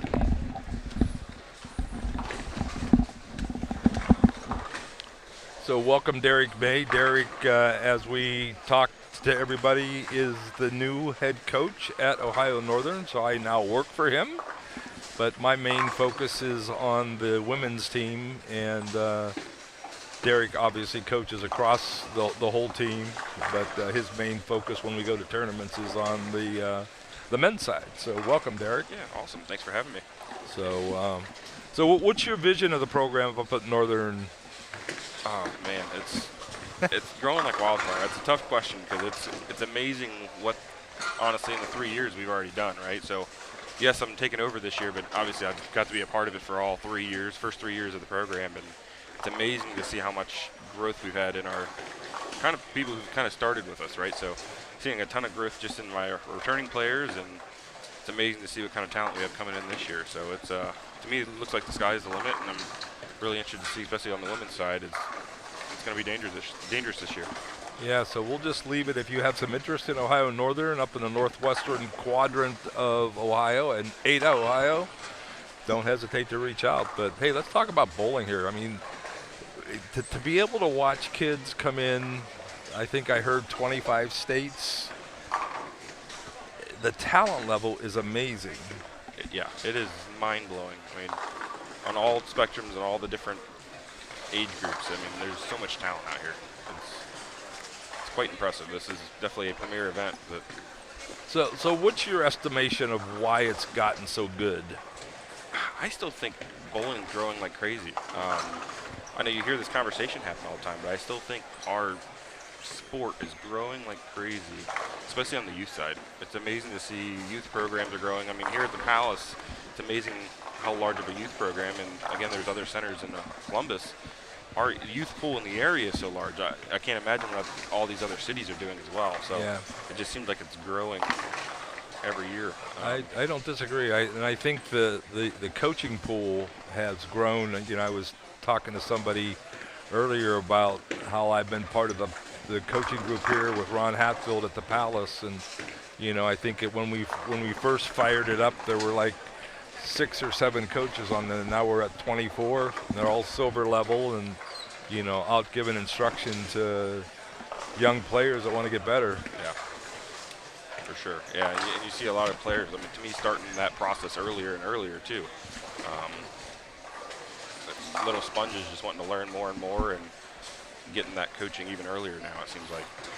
For sure. And then we have to give the accolades to the tournament circuit that's out there across the country. I mean, I can't name them all, but you know, you've got the JTBA here in Ohio that's been around forever and ever, and you know, it keeps changing hands, but it keeps living, and that's important. And what they grew here with the SYC, I sort of jest at times, I call it a bit of a cult, but it's amazing how these players come tournament after tournament, and they travel on the expense, but the experience they get, so it prepares them for when they go to junior gold and get ready to go on to college. Man, it just makes our job that much easier. Yes, it does. Yeah, it's the mini PBA. That's what the SYC has turned into. It is amazing how much talent they pull together and get. I mean, these events fill in 20 minutes. It seems like it. I heard they sold out in 6. Yeah. I don't. Which is truly amazing. But it's exciting. You know, it's exciting for me. Kind of maybe I call myself a bit of the old guard to watch these young players develop. You know, not only physically but mentally to become better. So you've recently made a bit of a career switch. We don't have to go into the details on that, but where do you see yourself? You know, what's some of your long-term goals of what you're putting together? Yeah, I mean, when I started coaching back in 2018, it was always a dream of mine, and I was kind of just scratching the surface at the time and realized it was something I truly loved. I've switched to full-time coaching back in April, and since then I feel like I haven't worked a day in my life. It's been a true passion of mine, and I'm a kind of a lover of the sport where I want to learn everything I can about it. So I recently just started my path down the USBC Gold coaching certification. So I've started that journey here, and with Ron Hatfield being my mentor here, and he's kind of coached me along the way and Sure. learning as much as I can. Just recently went out and took the innovative class. So like I said, just You opened up a pro shop? opened up a pro shop up north, kind of in conjunction with the team as well. So it's a big resource for our college team. Yeah, that's going to be awesome to be able to turn equipment around in literally minutes versus maybe a week that we were going through. And we were blessed to have Bill Ludwig on our team, and I still think we have him on our team when we need him. But certainly going to make my life easier because I was the one that was dropping them off and picking them up, and so there'll be a little time back in my schedule. So we're thankful to have you there for sure. So how about the evolution of these two-handers? Oh man, it is crazy. It's grown. I mean, I'd say on our guys team, what are we, probably 60-40 now, if not a little bit more. Probably stronger than that anymore. Yeah, it's amazing, especially on the youth side. I feel like I'm converting players by the day. There's so many one-handers, not me suggesting it, who come in just wanting to do it. To me, it's the way of the future. It's amazing to see what they can do to a bowling ball. To me, it just looks like less moving parts, really. It's almost simplistic. Everybody thinks it's complicated, but it's... Yeah, I think so too. I think it just kind of gets you to that leverage point a little bit easier than what you can one-handed, although I'm sitting here watching Tig Green, and he's just such a good one-hander. And I've watched him throw the ball two-handed, and he's really good at that, but he's sticking with the one-handed game, and I'm happy to see that. And we have another young man, Harper, in front of us here. Man, does he throw it good one-handed. Yes, he does. To be, I'm 6'2", and I have to look up to him, but all the leverage he creates with his body is amazing. And you've got Elliot Gordon over here as well, and again another great young talent from the area. Brad Bryant up behind him, he was literally a little over a year ago a one-hander, converted. So, I just think, just for the youth and for the parents out there, if you have a child that wants to try two-handed, I would encourage you to let them. But on the other side of it, they could be great one-handers too. So, it truly comes down to what they want to do to love the sport, right? To enjoy it. We just recently had a conversation with Braden McCorkle here in front of us, and he also made the conversion. He was talking about how he was kind of getting burnt out one-handed, and two-handed was his way of kind of getting over that hurdle for him. So, and he's really excelled over the last few months from that move to two-hand. So, for sure. It's really encouraging for me as I watch these athletes compete on the patterns, how they've learned to read the patterns and start to understand what's in front of them.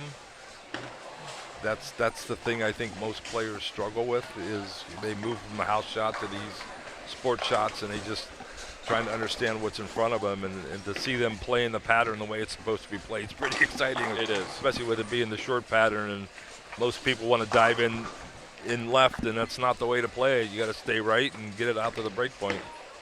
Yeah, I know I'm on the younger side, but I know it's amazing. It's been 10 years since I was kind of in their shoes, and it's amazing how much better and miles ahead they are now versus where kind of my class was at the time. So it is truly amazing to see how much better they are at playing the lanes and getting there quicker. Yeah, and you've really been involved. If you look at your game 10 years ago, because I was rather intimate with it with you back then, and the equipment that they have to throw today is just crazy. For sure.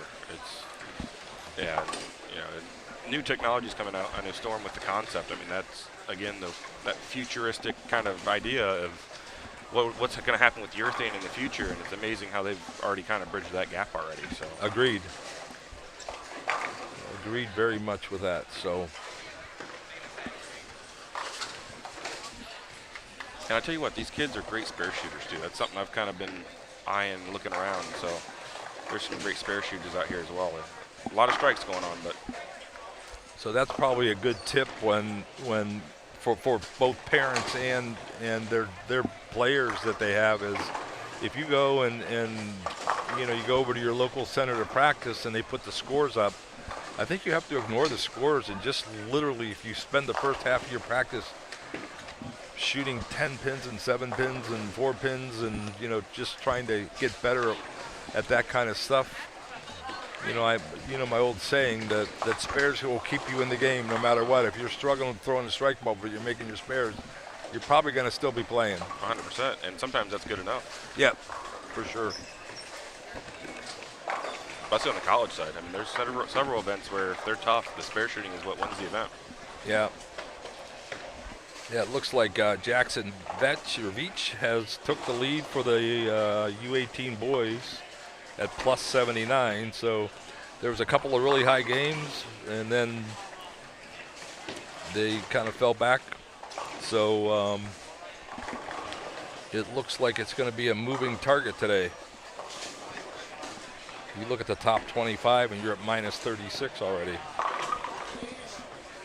Yeah, it's definitely, and with some of the moves they're making too, makes it definitely challenging for them with the pair moves. So. Yep.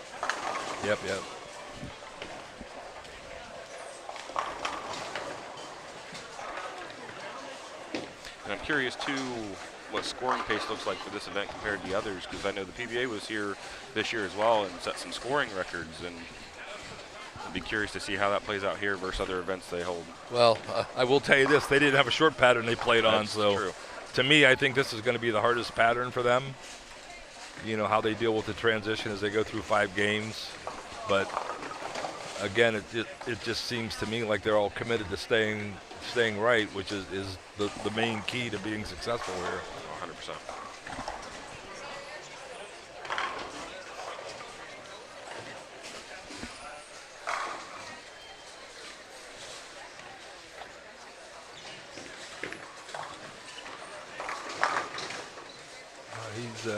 Looks like he might starting to migrate in just a little bit right now, but they're doing a great job of still getting it out to their break point. Yep. Yeah, it looked like seeing a few players transition out of that urethane piece here around game 3. Yep.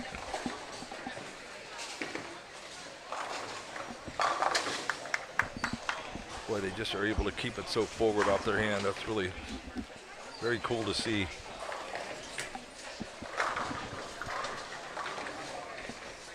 And it's amazing how much versatility these young players are having nowadays too. They've got a lot of tools in their toolbox that they're able to use, and again, help them match up better to these. So. Yeah, you have to think that most of these kids, as good as they are, they have centers that are pretty good about putting patterns down for them to practice on. Yep. And obviously then they're working with coaches on how to play it and that sort of thing. So I know here in Columbus, you know, with a little bit, about 24 hours advance notice, there's a handful of proprietors that'll put shots down for them. So it's good to see their commitment to the sport from that standpoint. So.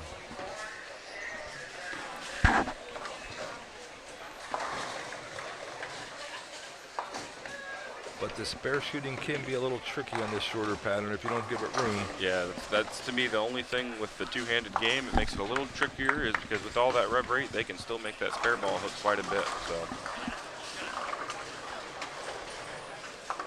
definitely makes it a little more challenging on the spare shot on the shorter patterns, and even maybe even a little later in the day with transition.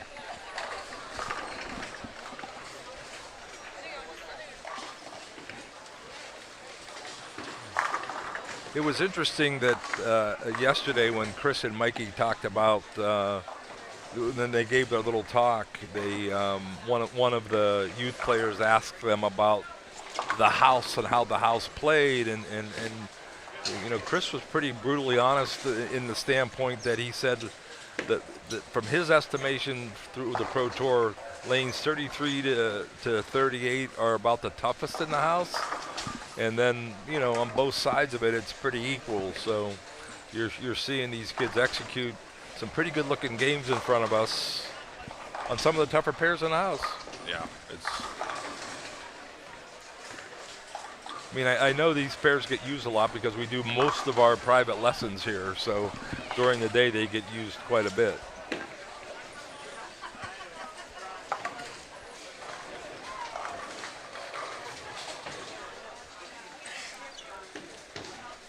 and again, just proves how versatile these kids are, right? You're hitting the toughest pairs in the house and still making it work coming off those other pairs. So Yep.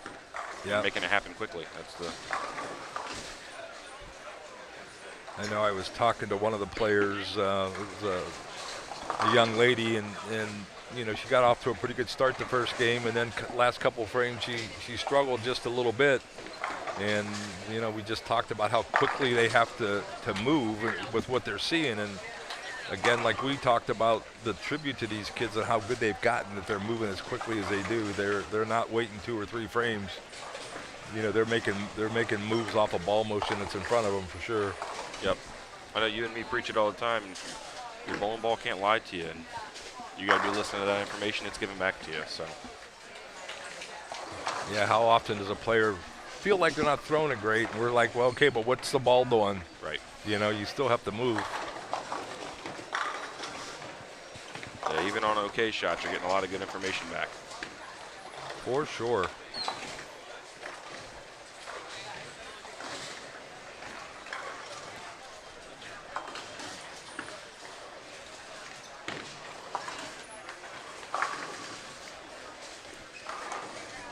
Sort of wish I knew some of these players' names as well as Blair does, but once you scroll that up, see who some of the young ladies are in front of us there,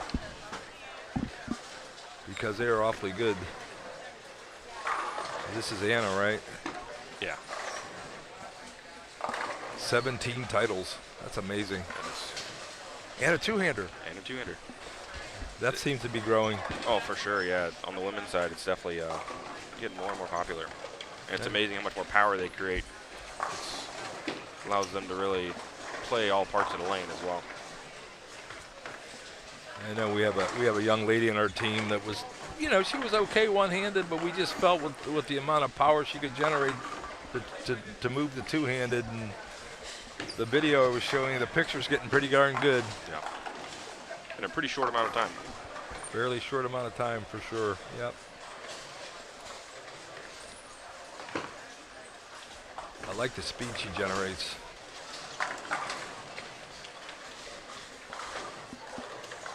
I think this is Ava here on 34. She's got a pretty solid game. She's throwing some good shots here.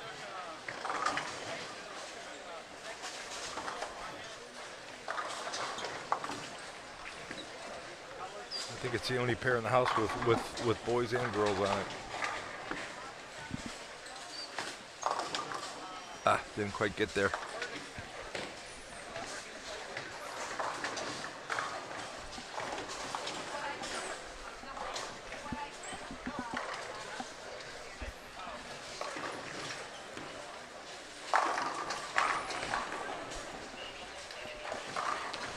Yeah, I was glad you were able to jump on the live stream with us this morning, and we could introduce you to the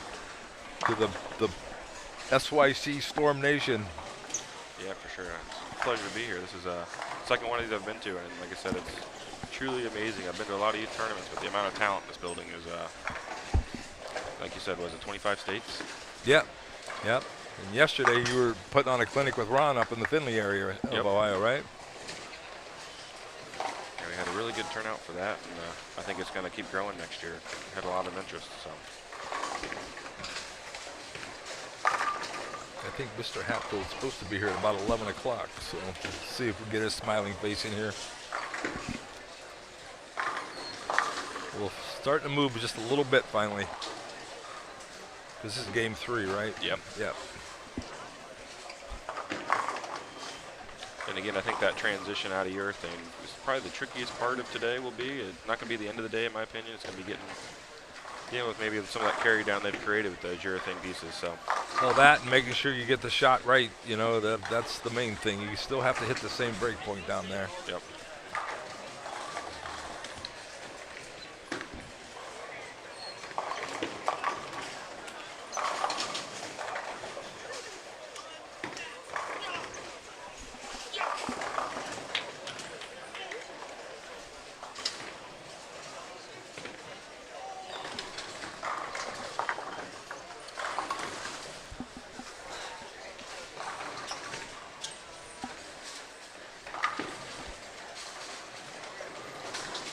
I know this is going to be, it might shock you when you're going to hear me say this, but you know what impresses me the most is these kids' attitude right now. Even off of a shot that's not that good. I mean, they give a reaction to it, but boy, they cycle through and get ready to throw the next one pretty quick. Yes, they do. And it's a long format, right? So there's 2 more blocks after this and a lot of bowling to do. So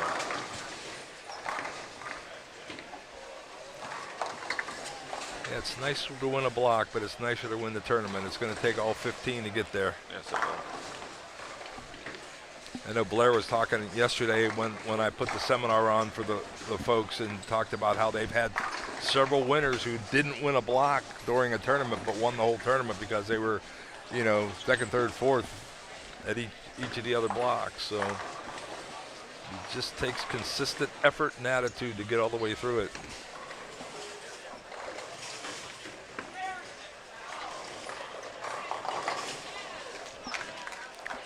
There's again another attribute to that spare shooting there. Had a nice, what was that, a 3.6710 converted there on 34.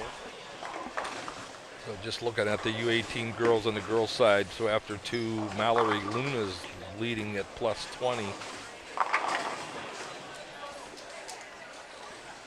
They got a bunch of them up top there. So take a look at the U15 boys.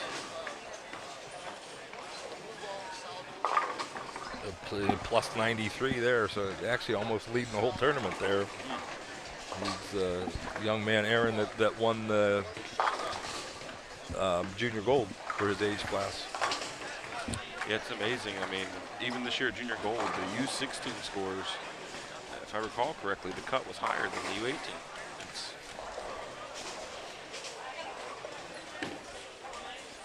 plus 50 for the U15 girls.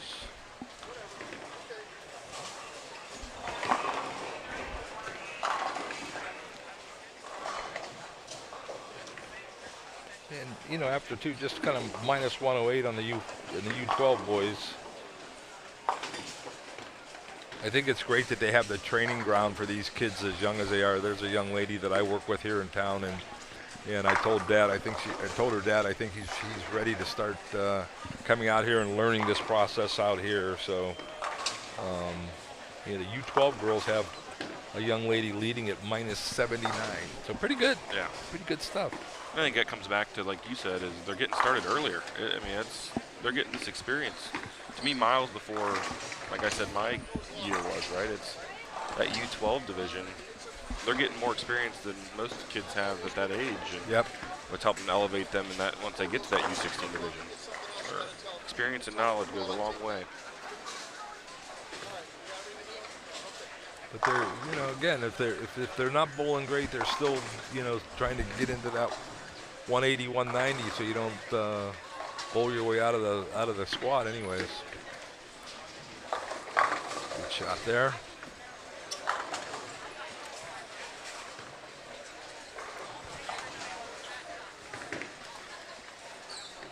I love watching the kids interact with each other too. Yeah, oh yeah. They're just like they're all buddies out there.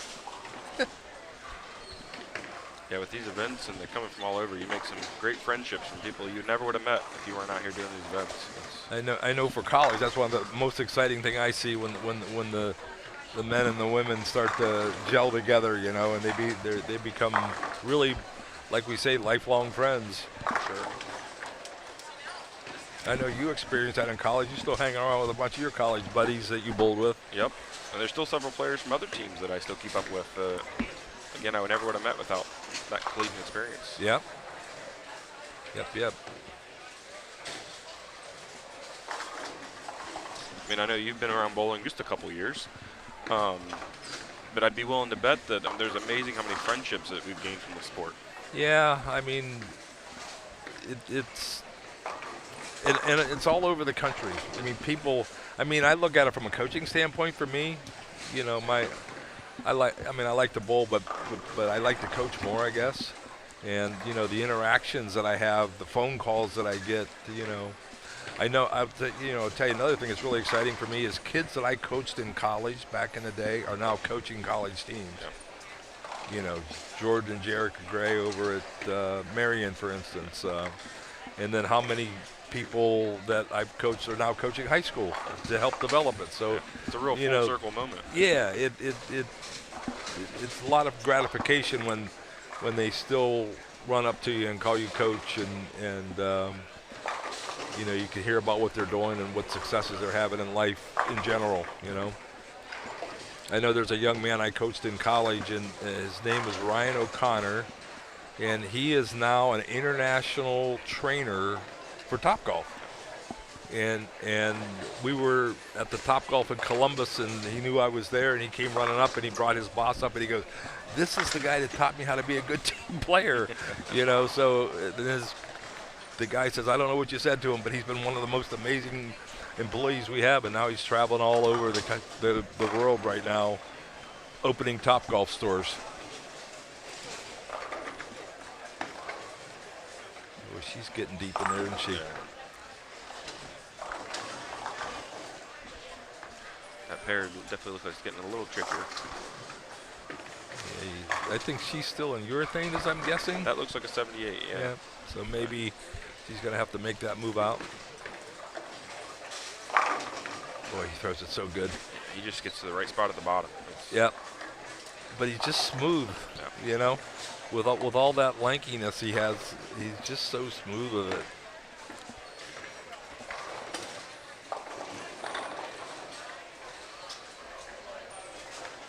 So there look like we're going to finish up game 3, so we're going to take a break here. And Derek, thanks for spending some time with us in the booth.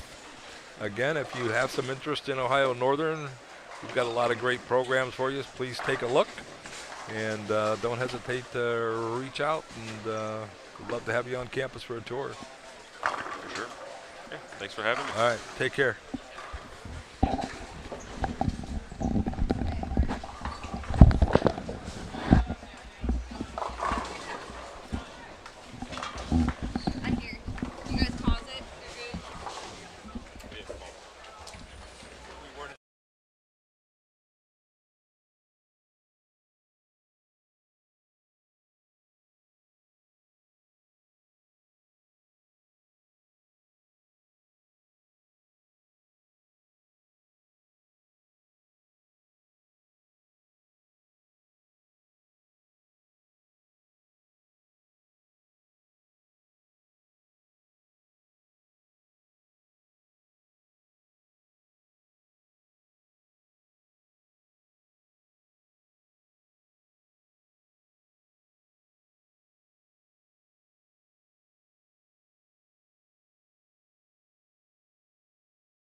All right, welcome back, everyone. Jeff Robinson is still here. I just won't go away. Well, no, we love chatting with you, and you're great. You have great eyes for the game. You've seen a lot of bowling over your short years of coaching, or long years of coaching. Yeah. It's been you're quite experienced. I know Derek and I talked a little bit about that at the last game. Is just the ability of these kids to see the lanes at this age.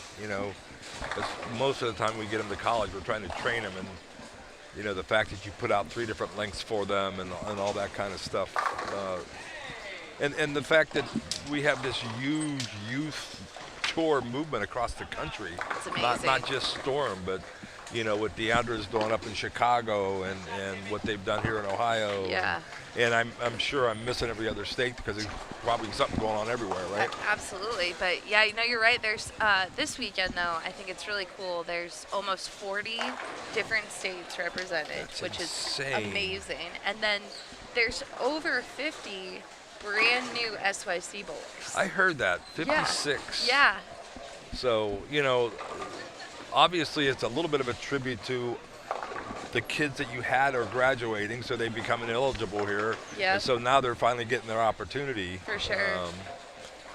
So that's exciting, and I'm certain that they'll get hooked into the Kool-Aid, so to speak, here. Yeah, and we don't, we always say, the parents choose to spend the weekend with us, but this is such a great, you mentioned earlier, 3 patterns in one weekend. These kids love bowling junior gold, right? All of them want to go and bowl that event. And what better practice for that tournament is there than this, right? Right. And, you have to understand the reason that they make that commitment is the fact that you give them a great product. Yeah. You give them a venue that's good. You had a great fun night, it looked like, from the pictures, so playing fun. hyper Oh my bowling here gosh, at the Palace, the largest hyper bowling center in the world. Hyper bowling is great because the parents can actually get Yeah. out there and bowl, and then they're beating their kids, and they're loving it. Yeah. They're and we had little Taylor Morgan, who her birthday's today. I told this story a couple games ago, but she's still in the U12. She just turned 12 today, and she came up midway through, and she's an exceptional player, right? Comes up and she goes, I don't think I'm really good at this game. Wait. I gotta look at her score. Yeah, no, at hyper bowling. Oh, at hyper bowling, yeah, well. she's not really good at that game. Hyper bowling's fun, so that's what I do here, right? Right. I sell corporate events. My job is to sell the event space Monday through Friday here during the day when they're slower. And That's great for corporate. It is, and there's actually one of the on the second page, the last game is one that's tiered around team building. Yeah, that's great. And so, that's what I tell them. I said, you don't have to worry about whether you're good or bad at the game. No. You're just looking at lights going down there, and you're trying to hit it. Yeah. Basically hit them. Yeah. And then you're trying to use, with the team building piece of it, you're trying to use the strategy of how am I gonna, you're kind of take away from that team, you're gonna add to your team, and that's cool. It's very much fun to watch because nothing more competitive than a group of salespeople in a bowling alley. Absolutely. All right, so I'm gonna read through some names that we're watching. We are missing one pair. They're finishing up their third game down there. So we got some bowlers that are finishing third and some that are entering the fourth. But to the left, you have Addison Volis, Mallory Luna, Ashton DeVries, Gracie Dunn, Jamison Warren, and Kay Smith. And then we will have Bella Warner, Jersey Gale, Erica Schwartz, Zoe Chomp, Aubrey Masuda, and Annalise Williams. And then to the right, we have a great group: Isabel Evgen, Jessica Pivis, Isabella Dixon, Alyssa Bechtel, Tori Beeman, and Autumn Strode. And Autumn will be stepping up on 38. But Jeff, let me tell you, Autumn is part of our Storm junior team. So she's one of the junior staffers. And she went and bowled a U22 event over in Asia. Wolf. She just got back Sorry. Wednesday. she traveled back, and we were asking her, we're like, how was the travel? And she's like, yeah, I'm a little jet lagged. And striking. Yeah, she's striking, but she bowls. You mentioned Deandra's tournament. She bowls the EYTs up in Illinois, and she's a great young player. So already traveling around the world, literally. Yeah, her dad had he had traveled for work, so he's used to traveling a bit, and the opportunity came up for her to go and bowl, and she went over there. And then, of course, Alyssa is getting on it, isn't she? Oh, yeah. I haven't seen her bowl in a minute. I get to watch her because she works with Ron, as you know, and yeah. She's a pretty focused young lady. She's good, yeah. But her release. Yeah. It's awesome. It's pretty wicked.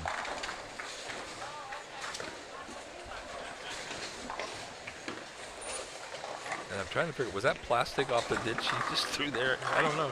Oh, no, that's the cove. Oh, that's the cove. Yeah, okay, that makes sense. It did that's look better. a little plastic, yeah. Oof. If they're throwing plastic, we got problems. So the short pattern, obviously we're almost in game 4.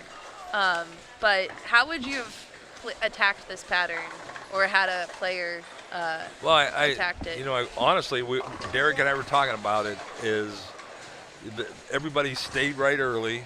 Maybe the guy's throwing your thing, but you have to stay right. So it's a shorter pattern. Yeah. So you have to play your break point further away from the pocket. It's really that simple, but it's the optical part of it for a player who doesn't understand it is like the gutter's so close to you. But again, you have to give the ball room to hook to the pocket. And if you try to move inside, you're going to sail it out the window because you've got a bunch of forward and reverse in the middle. So, yeah, you know, I think the kids are doing a great job. a lot of players doing that. The washouts were big game 1, right? And they were just too far left. Yeah. And it's fun to watch the players that are moving in, but they still have their break point out there, 5-6, and those are the kids that are going to be scoring. For sure. Yeah, it's just it's not. I shouldn't make it sound simple. It's not overly difficult, but it's a very playable pattern. Yeah. But if you just don't trust yourself out there, because if you pull it a half a board, it's running. It's going high pocket or right through the beak, so to speak. So lots of Brooklyns too. Yeah. Lots of crossovers. Yeah, that's that 1.5 board miss as you're across the head pin. Yeah. But we take those cross carries in this game. They have never made me give one back. I'll take all the ones I can get. I'll tell you what. So Jeff, you do work with some of the young players. I don't know. Did you guys talk about the two-handed young ladies? And someone commented, so you might not have seen it, but there are more and more females that are going two-handed, right? Yes. Now, the question is, are you surprised there aren't more two-handed young ladies, or do you feel like it's still coming? Well, I think it's still coming. Yeah. I'm not surprised there's not more of them. Again, speaking of which, we've got Gracie here, who's a local. She's pretty darn good. Yeah. So, and, it's just a matter of time that we're going to see it do with the men's. It used to be, well, I tell you what, I was talking to Gerald down at, and we were talking about Jamie Foster from Pikeville, and she was one of the original females that had that power game, and unfortunately she had some back issues and she's not bowling any longer, but so it's been around a while.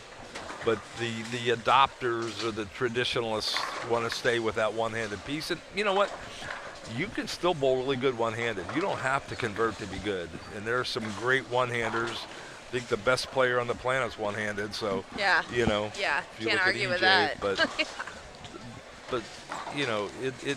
it's coming. But if it's not, it's okay. I have a young lady that I've probably worked with since she was a freshman in high school. She's going to be a junior at Northern this year. That's awesome. We converted her two-handed last year. Okay. Just because the one-handed game just wasn't progressing. But you look at the picture from the two-handed game, and it's progressing. I showed it to Derek just before we came on camera, and he was like, oh my gosh, that's really getting good. So Yeah. you just, once you get the mechanics of it, it's not that bad. I think biomechanically it might be simpler than the one-handed game. Yeah. Yeah. Well, and I think, so we had Chris Prather in the booth in Connecticut this year. And a lot of the kids that weekend, the question of should I, oh, that kid just. You go across Hang the on. foul line. Yeah. Mike. He walked out on the plate.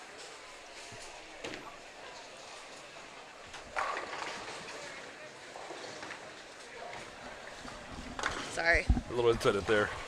Yeah.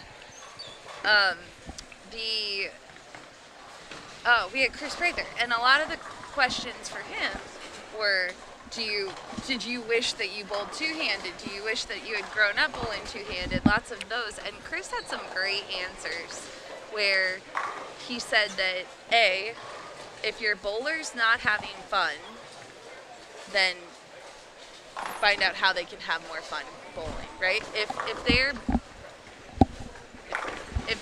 they're bowling one-handed and they try two-handed and it's more fun, let them try it, right? And then for him, he loves bowling one-handed because he feels like he can have more tricks with his hand positions, where when he tries two-handed, he doesn't feel like he feels like there's different things he can do two-handed that he can't do one-handed, but he can't do all of his hand positions. So, yeah, I always thought that was a cool. I sit here and ponder you had Chris and Mikey out there yesterday. Yeah. And no knock on EJ because he is the best one-hander on the planet, but I think physically Mikey's the best one-hander on the planet, Mikey's in my amazing. estimation. Yeah. And Chris Prather's great, but the things that those guys are able to do just because they do it, Yeah. it's, and Mikey made that commitment last summer to try to go two-handed. He was better one-handed. His brother's the other way around. Yeah, His brother was a good one-handed player, but Right. he's better two-handed. Yeah. So Right. it goes to your point of Yeah. which can they have better successes with and more fun with at Right. the end of the day. Right. So, Yeah. Yeah, and I love that. I was talking about your seminar earlier with Lance actually, because I think that you had so many good parts in the seminar you did yesterday. And one of the parts I loved that in that younger age division when you had that chart Yeah. of the age. I love that chart first Yeah. of all. I think that's great. And then the young group, the word fun is in that group. And I think for parents to hear that, because I think sometimes parents want their kids to be focused all the time. But if you're under 12, let them have fun. well, their attention span's a little bit shorter anyways. Right. But, and the same with that age group. If they want to try two-handed, please go try it. Yeah. Let them go. Right. Yeah. Let them that- run to the line. Let them do whatever they're doing. You can tame it all back later, right? Jeff can fix them later. Well, it's not a matter of fix. It's a Sure. matter of develop. I think it's a better Absolutely. word. Yeah. And, Bree, who I introduced you to, Yes. and pretty rock solid, and she's just getting ready to, she actually came this morning. I don't know if you saw her, but she I didn't. Yeah. her and her parents decided to come over Good. and check it out. I'm glad to hear that. And yeah. I'm going to encourage that. It's time to, start with the JTBAs and maybe Yeah. catch an SYC and, Yeah. just let your game evolve, For sure. I remember, I'll tell you a story about my youngest son, Jamie, who you know really, really well. I do. Yes. And when he started JTBAs, when I think he was in 7th grade and he finished in last place, he goes, Dad, I don't like this. I said, Jamie, you're here to learn. So the next JTBA comes up and he finishes 3rd from last. He goes, Dad, this is not fun. I'm like, but you're learning, right? Yeah. And then, finally he wins one, and it just Right. takes time. Yeah. So, For sure. And when you have really competitive kids, which all these kids that are out here, they all want to win. Yeah. There's not one of them out here that would tell you, yeah, I don't think I want to win a tournament. yeah. But they all want to, and you're right. There's a lot of experience that has to be earned. Some kids it comes quicker too. And that's just part of my natural. seminar. Right, Nobody's it the is. same, right? Exactly. Everybody develops at a different level and at a different time frame, but they all develop. Right. You know. I mean, Ron Hatfield always talked about it. We have the hardest game on the planet because we don't know what's in front of us. No. We can't see the oil. We can't see it move. We can't see all that goes on. I mean, golf is very hard too, but at least we can see where we're going. Yeah. This yeah. you can't. No. And it makes it really hard. And it moves every time a ball goes down the lane. Like, it changes. Oh, nice shot there. I just love her game. And she's a converted. She is, yeah. And the Dunn family, they have several children. They're all pretty good. They're all very good. Like, I don't know what the parents are feeding those kids, but And they're smart. so smart. They're all really intelligent. It's amazing.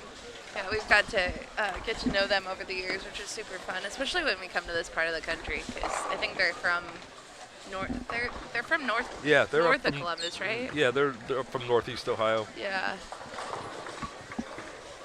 Let's see if she filled out a bio. Oh, we do have one from her.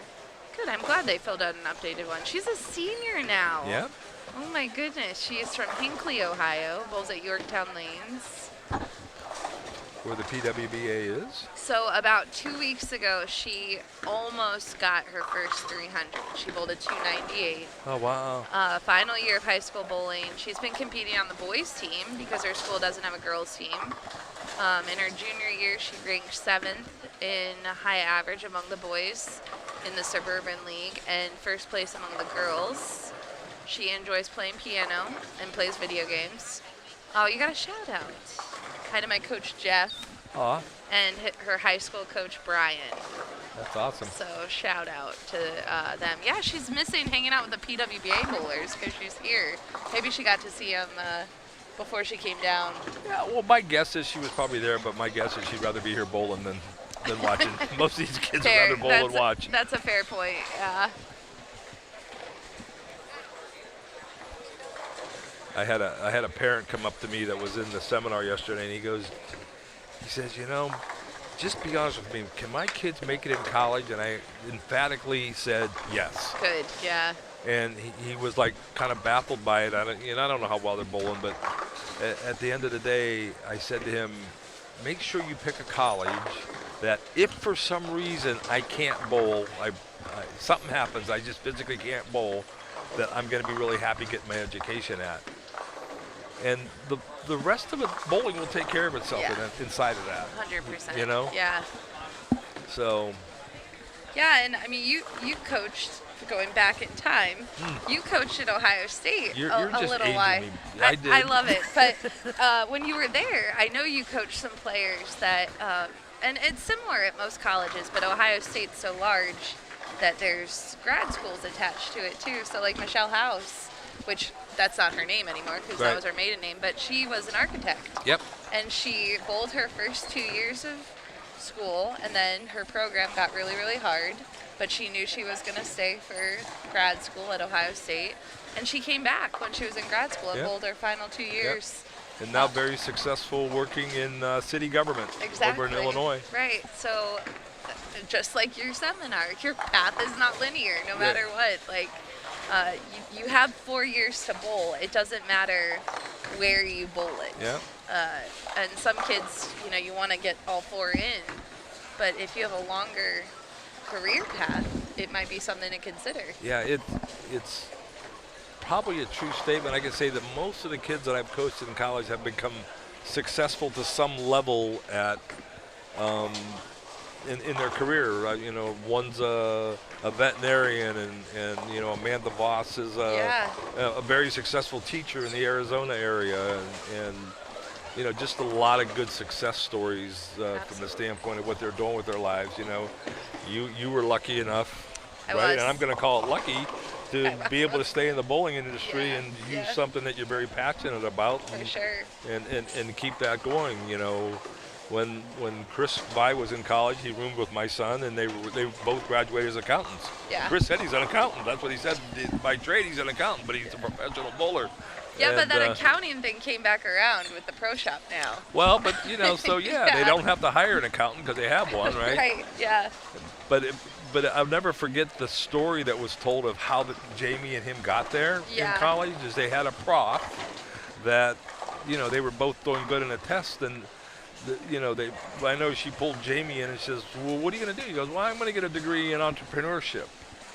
She goes, well, that's interesting. She said, the reason that most companies fail is they don't understand the accounting side of their business. Oh, wow. So he started taking accounting courses, ended up graduating, and has become a CPA. Fantastic. Yeah, Jamie is a great, and great bowler still, even though he doesn't have the time. He has 3 children. Yeah. So he can still pick up the ball and throw it pretty well. Probably not as good as he wants to, but. Never. That 230 average isn't high enough. Yeah, exactly. He's exceptional. Boy, she threw that one good. Wow. Yes. All right. Oh, our new bowlers. We've already introduced them, but let's introduce them again. So we have Bella Warner, Jersey Gell, Erica Schwartz, Zoe Chomp, Aubrey Lynn Masuda, and Annalise Williams. I'll see if we have some bios. Jeff, I don't know if you know this. You did raise some boys, 2 of them. Uh-huh. But the U18 boys, we asked them to fill out their bio before they get here. We get about 4. But the girls are usually better in that area. So here's my example. Every year the kids come back and they got to fill out the stuff for sports to get their physicals and stuff done. Yeah. And Derek reached out to me. He goes, I don't understand it. There's like 2 girls haven't done it, but I got like 8 guys. I'm like, well, I told you, you can email them and message them all you want, but you're going to have to call them. Yeah. They're just irresponsible that way. They just, I didn't say irresponsible, but they are. Yeah. they just, it's just not important to them. Yeah, it's not on their priority list. Probably if you gave them a little prize for doing it, just I a key tried to chain give or away something. a ball one time, and they still didn't fill it out. What? I did not change the standards. Well, if you give away a ball, I'll fill one out. I'm telling you, right? I mean, it was unbelievable. I'm like, how did this not impact it? But we used to have, so we've gone digital, and I actually was just chatting with, we had a bowler come back that bowled SYCs almost 10 years ago. Oh, my. And he won a couple, and he goes, yeah, you guys have really improved, because we used to have to fill out a bio sheet on the pair when we got there. I'm like, yeah, but you filled out that bio sheet. Now it's digital, and we get about 50%. So Goodness. Anyway, yeah, but actually we have some. So let's see. When Erica Schwartz is back up, we'll introduce her. Let's see if we got a Zoe. Zoe's bowled a few SYCs, and she did fill out a bio. She's from Knoxville, Tennessee. She's a sophomore. Oh my. 15 years old. She Two-handed. finished in the top 10 at Junior Gold this year. Awesome. She also plays guitar and clarinet. She has a 4.25 GPA. And wants to say hello to her best friend Olivia, boyfriend Christopher, and uncles and her cat Chase. We encourage saying hello to the animals at home too. That's all right. Let's see. I think this is. I mean, you do have an animal that you reference quite a bit, you know. Oh, my buddy Bosa. Bosa. Yeah. Named after the famous. Bosa. Yeah, people in Ohio players. Appreciate that. In Utah, they're like, what is that name? Like, you guys. It's like my dog's name's Dexter, and I'm like, ooh, Dexter, why would you? The bowling shoe, fool. Yeah, not the show. Yeah, that's funny. Yeah, we had a dog yesterday that was outside. I can't remember his name though. It was Griffey. Oh. Yeah. So I forget who it was named after. Jamie's dog's Griffin. Nice. All right, Miss Aubrey here. She's from Wadsworth. She's a senior. She will be attending Wright State. She's already committed. She's 17 years old. This is her first SYC. She's already bowled a 300, and she also likes to golf. She has some family back in Hawaii that she wants to say hello to. So, Miss Aubrey here. Wright State's an interesting program. That's one that went NCAA. They did. I don't know if you saw it, but Jeff just signed a 4 or 5 year extension. Oh, great. So. He's worked so hard to get that. He's been at that program. How long has he been at that program? Forever? When it started? Yeah. Early 2000s? That's amazing. I mean, he's just worked so hard. So, yeah. And he's got a great staff of coaches, a couple of young ladies that bowled for him previously, and He has a daughter that can bowl too. She's all right. Jessica's pretty good. Yeah. She's one of those It has a bowlers. son that can bowl. The whole family is pretty darn good. It's true. Jessica's one of those bowlers, though, too, that I think we talk about the evolution of bowling a lot at these tournaments. Like, two-handed is the most obvious, right? But now you'll see some of the players that, and I'm sure your bowlers are doing this, they're learning to throw spares back up, thanks to Anthony Simonson, and more non-traditional Yep. styles of play are not out-coached at a young age. Like Jessica, right? She was a backup bowler. Throws a reverse hook. Exactly, right? And but some coaches back in the day would say, oh, you can't throw it like that, and would try to change it. Now, how do you feel today about changing any players? If it's for the positive, but to insist it, I don't. Yeah. If they're really good at what they do and it happens to be a reverse hook, then that's what I'm going to coach, because it's a way. Right. It's not, there's not the way when it comes to this game. I look at, when I coach players, I look at the canvas as a watercolor canvas that is many, many layers that you're trying to make this beautiful picture with, and there's nothing wrong with that. You just have to learn how to play the lane and do that successfully. I mean, Right. It might be a little non-traditional, right? And that's okay. All right, so we got Bella here. She's from Spring Hill, Tennessee. just pulled that one just a little bit. She's 16. She won the 2026 Tennessee State High School Girls Division I State Championship. That's obvious why, maybe. Yeah. She loves to draw, and she wants to say hello to all her family and friends back home. But these kids, I mean, that's the one thing, like you mentioned it earlier, right? Like, it's progression, right? When you start bowling really well in Saturday morning leagues or local tournaments, you're working with a coach like your bowler you're working with, then it's the next level, right? You start looking at JTBAs or another like youth series in that area of a higher level of competition. SYCs are that regional type of tournament that come in, but it's all about progressing in the game. In many ways, and how much of it is getting their mental capacities under control while they're trying to compete, because the instinct is you want to win, right? For sure. But sometimes it doesn't. Sometimes you don't have control of what the other player's doing. So, and if they're just having a better day than you just got to accept that and just make good pitches and do the whole mental cycle that we teach. So it does work, and you have to practice that also. And so that I try to get people that I work with to learn the whole game and not just chucking a ball down the lane, so to speak. Yeah. I like Jersey's game too. It's just amazing, like you were mentioning earlier, about college readiness. The fundamentals of the game are taught so well now. Well, I think I don't know if I think Aaron, we talked about the number of good coaches that are available. Yes. And, the development of those coaches. With the RKH group here, with Ron Hatfield, we try to meet at least once a year, if not twice, and just sit down as an open forum for our silver level coaches, because not every silver level coach is the same, right? Absolutely, yeah. And so there's a certain amount of experience that people have, and maybe things that they see that they don't understand, and we have people to help, and the willingness to work together to help for the betterment of the game. And I think we're at 24 right now. It's crazy. Well, and I love, and you mentioned this in the seminar yesterday, but you truly are a coaching group where, like, some of your players may also have lessons with Ron. Yep. And that's okay. Like, you guys are open about it.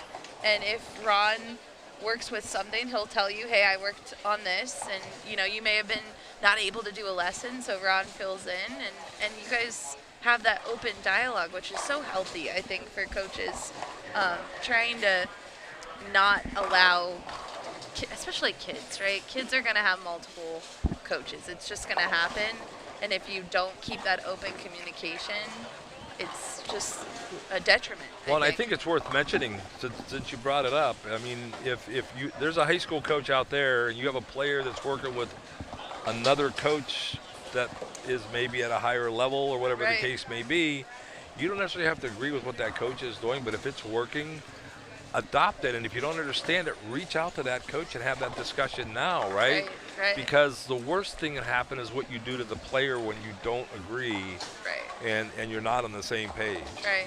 Yeah. There just may be a different way to say it. I had a young lady that bowls in college, and I've worked with her a lot last summer, and she's got a little bit confused by what her coach is asking her, and I just said it in a different way, and it clicked. Yeah, right. Yeah, and you're like, okay, that worked. Yeah, really. But the, and we compare it a lot to, I think sometimes people forget how many layers bowling has, right? You mentioned the mental game. There's the physical game. There's reading the lanes. There's even more elements than, I mean, it's just endless, right? Yeah, ball maintenance. Ball maintenance, yeah, drilling. I mean, layouts, all this stuff, right? So it's very, very difficult for someone to be really good. I shouldn't say really good, exceptional at every single aspect as a coach. You're going to have your strengths, and you know your strengths. And if you aren't great at reading the lanes and your players bowling more sport shot patterns, find someone that can work with them that will help them, right? Like that's the key. I mean, even on the tour, 100%. PBA tour reps, they're not all the same. That's why there's 3 of them, right? One's really good at laying out balls, one's really good at seeing the lanes, and then one's might be really good at mental game. And they work with the players, and they all work together. So it's you can't be good at everything. Well, you want to be.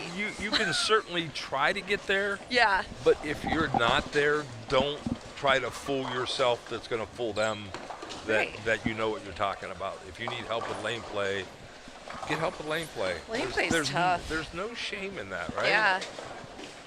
And it's different. Like, these kids never bowl on house shots. I shouldn't say never, but they rarely bowl on house shots. They don't want to bowl on house shots. They want to bowl on sport shot 100% of the time. And if you're someone who was, maybe sport shot didn't exist, you might not know. Yeah, Derek and I talked about how lucky these kids are.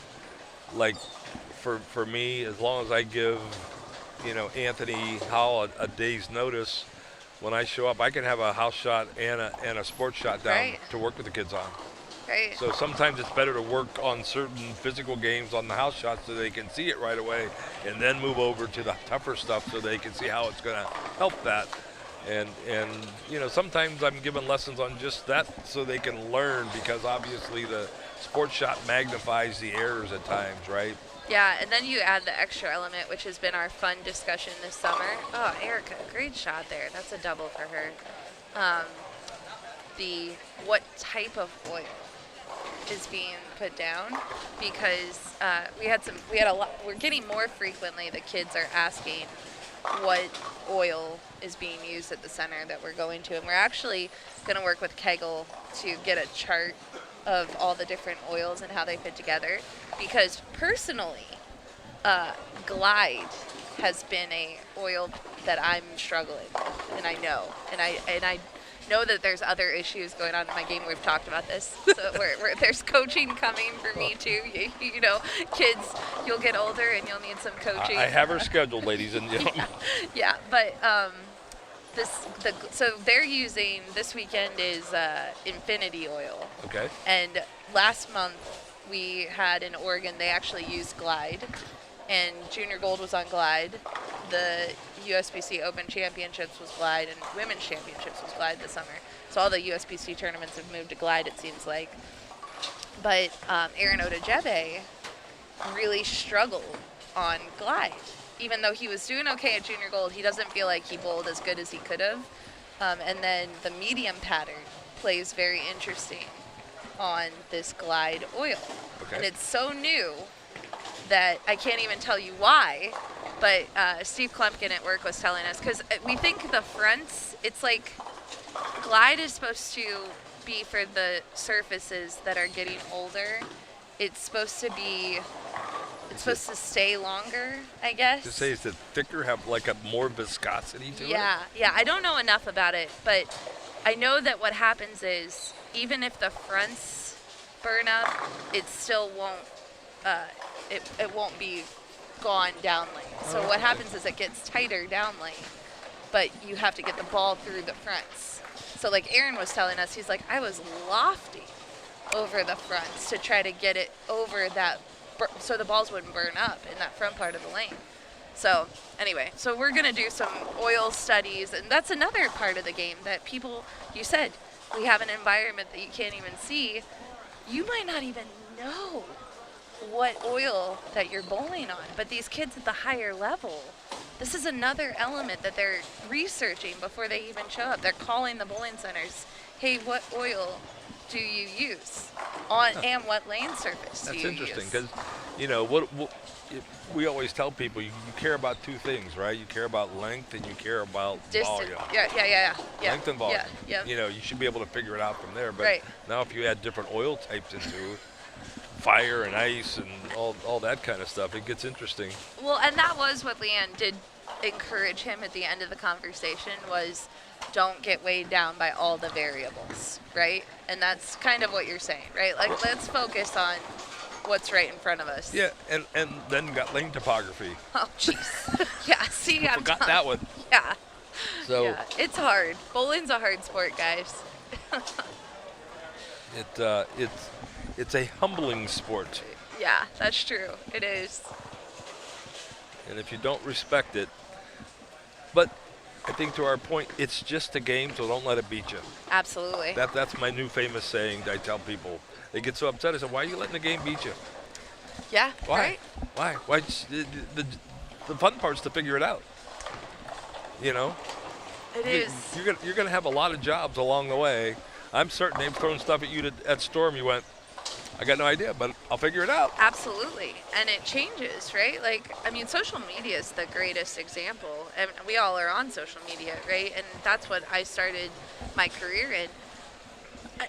The social media that I learned in communication in college that I was taught is so different now. And AI is taking over the world. And, I mean, it's insane. But I didn't know how to use Canva to design a flyer 10 years ago, and now it's... Did it exist 10 years ago? Probably not. Oh. Yeah, I have no idea when it came around. Maybe it did, but I'm not even sure. Yeah, but there's just so many tools and learning, changing cell phones. I mean, how different are cell phones now than they were 20 years ago, 30 years ago? They didn't even exist, really. Like, anyway. Oh, they've been around a while, but not like they are today. They're computers and not cell phones. Exactly. You don't even need a computer. You know, I think AI is interesting because I think you can use AI to develop your game. Like, you know, you might just give me a game plan for this, and it might just give you 4 or 5 steps that you could be practicing on a practice. I want to do this in a practice, and, you know, so talk about how AI works. You can tell AI, well, I'm a youth bowler, I'm 18 years old, and, you know, I have this and this and this, and I want to learn to do that. Right. It may go out and research something and give you a golden nugget. Right. Yeah. Because it's currently AI is researching online sources, and we're very lucky that bowling coaches have put a lot of information online. So yeah, you're right. If you're doing some basic stuff, it can get you from point A to point B, or it's a conversation. Like, I'm sure you have some players that come in and go, hey, I asked AI and it told me this. What do you think? And Well, it's another conversation piece. Yeah, I don't know if I could have put together the presentation that you asked me to do, which was on growth of players between 10 and 18, and not have ChatGPT help me. Right. Yeah. Because I'd probably still be researching it. and it did it in a matter of minutes. All I had to do was smooth it out. With, Ron check all the Hatfield helped me things. out Yeah, with it, right. but it was amazing. The information and the validity of the information it gave was really powerful. So Yeah, that's great. lessons learned. I love it. We got some new bowlers too. We do. That's Okay. exciting. So we have New Kylie Apidisano, Bailey Thompson, Lila Olensky, Taryn Murphy, Holly Ogerman, and London Askins. And Holly is she's attending Jack State. She committed, so she's going there next year. Surprise. Yeah, right. Taryn Murphy, I think, is too young to have committed anywhere. Kylie as well. This is a good group of bowlers, though, that you'll be seeing. And Landon's one of our local products, and she is a up-and-comer in the last year that is interesting from the standpoint that before it, bowling was just a thing. Yeah, She just did it. right. And Now she's taking it more seriously. oh, very, very much. Good. And she's come a long way in the last 12 months. She works with Tony Clare, part of our staff here, one of our staff's members at ONU as well. Yeah. And she bowled on his high school team. And I jump in every once in a while at a lesson and try to give him my insights on some things. But she's come a long way, and she's good. Jeff, I just pulled up London's bio, and I love to see this. She hasn't committed yet, but she expects to go to Ohio State and bowl for the Buckeyes after graduation. That's where she's going. And for a minute, Ohio State wasn't one of those programs people wanted to go and bowl at, but it seems like they're back. Mm-hmm. They're back, so that I love to see it. Yeah, they've got some good local talent to step up on the coaching side of the world. Yeah. So that's a good thing. So they got a coach that's had good experience and success with his high school program. Awesome. So, yeah. And like you mentioned, it's her first SYC. She loves all things art. She loves hanging out with her friends and siblings. She's obsessed with bees. Got me on that one. Yeah. But she wants to say hello to her dad, who won't. I won't need to because he'll be supporting me in person, cheering me on. But He's always here behind her. oh, that's so cool. And she qualified for high school nationals this year, and she loves the community that comes with bowling. And you're part of her community, so very cool. It's and she's just one of these young people that has that great attitude all the time. I don't know if I've ever seen her mad. Yeah. Maybe frustrated, but never mad. And if I could have her ball speed, I would. Just borrow it for a minute. Yeah. It's funny. That was Lila. Let's see if we have a bio for Miss Lila. We do. She's from There's Landa, Clearfield. little flush 10 back. Ah, nice. Yeah. Lila's she was 16 this year. I'm not sure if she's had a birthday. She also plays high school tennis. So I love all the dual sport athletes. I know at some point they decide to kind of. But how well-rounded are these young adults? I mean, Amazing. They do so many cool things. Amazing. Yeah, I know Taryn Murphy, she's always volunteering back at home too. She does a lot of volunteer work for different charities and raises money. And Kylie here, she's another one that's, let's see if she filled out a bio. She didn't. But she just made Junior Team USA. Now, they had a very hard thing happen, and I'm hoping she bowls really well this weekend. I'm hoping everyone bowls well, but her dad and her, they rented a car. They're from the New York area. Drove in. Now, you guys have been having some weather this week. A little bit. Yeah. They got in a car accident on their way here yesterday morning in the rental car. Oh, my. Everyone was okay, but they hydroplaned. Oh, my. And so they got a new rental car. Everything is seemingly turning around, but you know how tough that can be, such a trauma. But she definitely she came to practice. All her friends were around her, and she seems to be pulling okay today. We can pull up some scores too here. I see the score runners running through and putting them in, though, so. You they're know, it's probably amazing the staff you guys have here running these tournaments. all volunteers, and it's great. We have Mike and Deb Sinek here. Mike coaches in the Fort Meade area. He's got a little program that he's put together, and they've had a few names you might know come out of that program.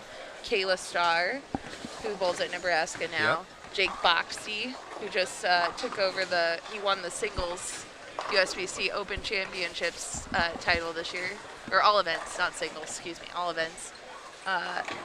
Nate Trentler, Nick Trentler, trying to remember their other Team USA players. Anyway, they have quite a conglomerate of junior Team USA players coming out, lots of great players. So he's involved heavily in that program. And then his wife, Deb, they come and volunteer on the weekends when they can get away. That's awesome. Yeah. Talk about the coaching that's available for these kids, you know. Makes a difference. Yeah, it is. Looks like she's throwing a concept. Is that right? That does look like the concept, yep. That's such a cool bowling ball. Yeah. So I'm gonna open this up, make sure we have. So all these games are in. So U18 girls, Holly, who we're watching, is currently leading. She'll be stepping up after Miss Kylie. She's plus 76 for 4 games. And the only one plus. Autumn Strode is plus 34. We have 2 plus. Oh, okay. And then Jamison Warren is. Oh, you know what?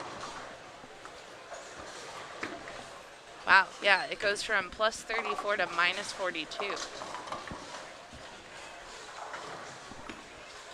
For Jamison Warren in 3rd, and then Anna Antony is behind those 3, minus 51. Wow.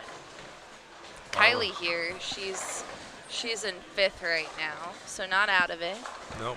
And you know, we talked about it yesterday. The SYCs, you want to be as consistent as possible throughout the whole weekend. That's really the goal. Let's see what the U18 boys are doing. Probably striking a little bit. Although short patterns, I don't know, sometimes. You know what? A couple of them started off like gangbusters and they fell off, and so it's been interesting to watch that one migrate. So it looks like they might still be putting in some scores, but currently, oh yeah, they have a plus 141. Yeah. Elliot Gordon worked his way up. Yep. Drew Parker worked his way up. He had a bit of a rough start his first game and made a ball change and went off the sheet the last 6 to shoot 180, but you know, his dad's a really high-level coach here in Ohio, but a couple weeks ago he said he needs a different set of eyes. I'm bringing him over. He's all yours. And That's you know, we awesome. made a pretty cool connection. So That's great. so just, I think maybe I was saying the same thing in a different way that his dad might have been saying, or he just needed to hear it from a different voice to validate it. Yeah. And he was the one young man that was having a little bit of trouble targeting that I referenced yesterday. Yeah. And he needed glasses. So he got glasses, all of a sudden he can see everything. It's pretty cool. Yeah, that's fun. Well, and you bring that up, like sometimes even if you're a parent coach, passing your kid off to someone for a minute isn't a terrible idea, because it can be tough to coach your own kid. I know you went through that with Jamie at times, and you guys shared some. You took Mary and Julie took Jamie, I'm sure. For It times. works. Yeah, it's tough. Sometimes the kids just don't want to listen to the parents. We know parents. If you're listening, you're not wrong. It's Ron always says you should never coach a relative. Well, he doesn't exactly say it that way, but I can't say how he says it. Yeah. Oh, I tried to coach my little sister when she was younger, and one of us ended up in tears every time. So, yeah, and it wasn't always her. Trust me. It's tough. It's not easy to coach a family member. Yeah, Jamie was interesting because he was the second youngest bronze certified coach in the country at 15 and a half years old. You have to be 16 to get that, Yeah, right? So with, yeah. you know, with some of the people that we knew, we were fortunate enough to, you know, with his bowling IQ that he got it young. But I remember him telling me, Dad, quit giving me all the backstory. Just tell me what you want me to do. I'll figure it out.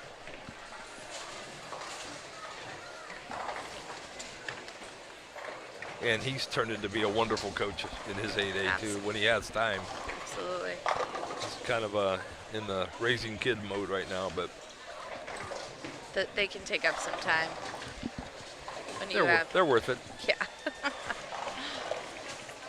Holly there, she missed a tiny bit left, and it went, and it Brooklyn, just like you were talking about, right? It's little left, and it is gone right now, especially game 5. See, there's Landon. He's got the ability to play straight out there at 15.5 mile an hour. So jealous. Yeah, that's amazing. So cool. The rotation that these young ladies get at the bottom is just chilly. Yeah. Let's just put it to you that way. I mean, any college coach watching is just like, yeah, just give me them. Just any one of them.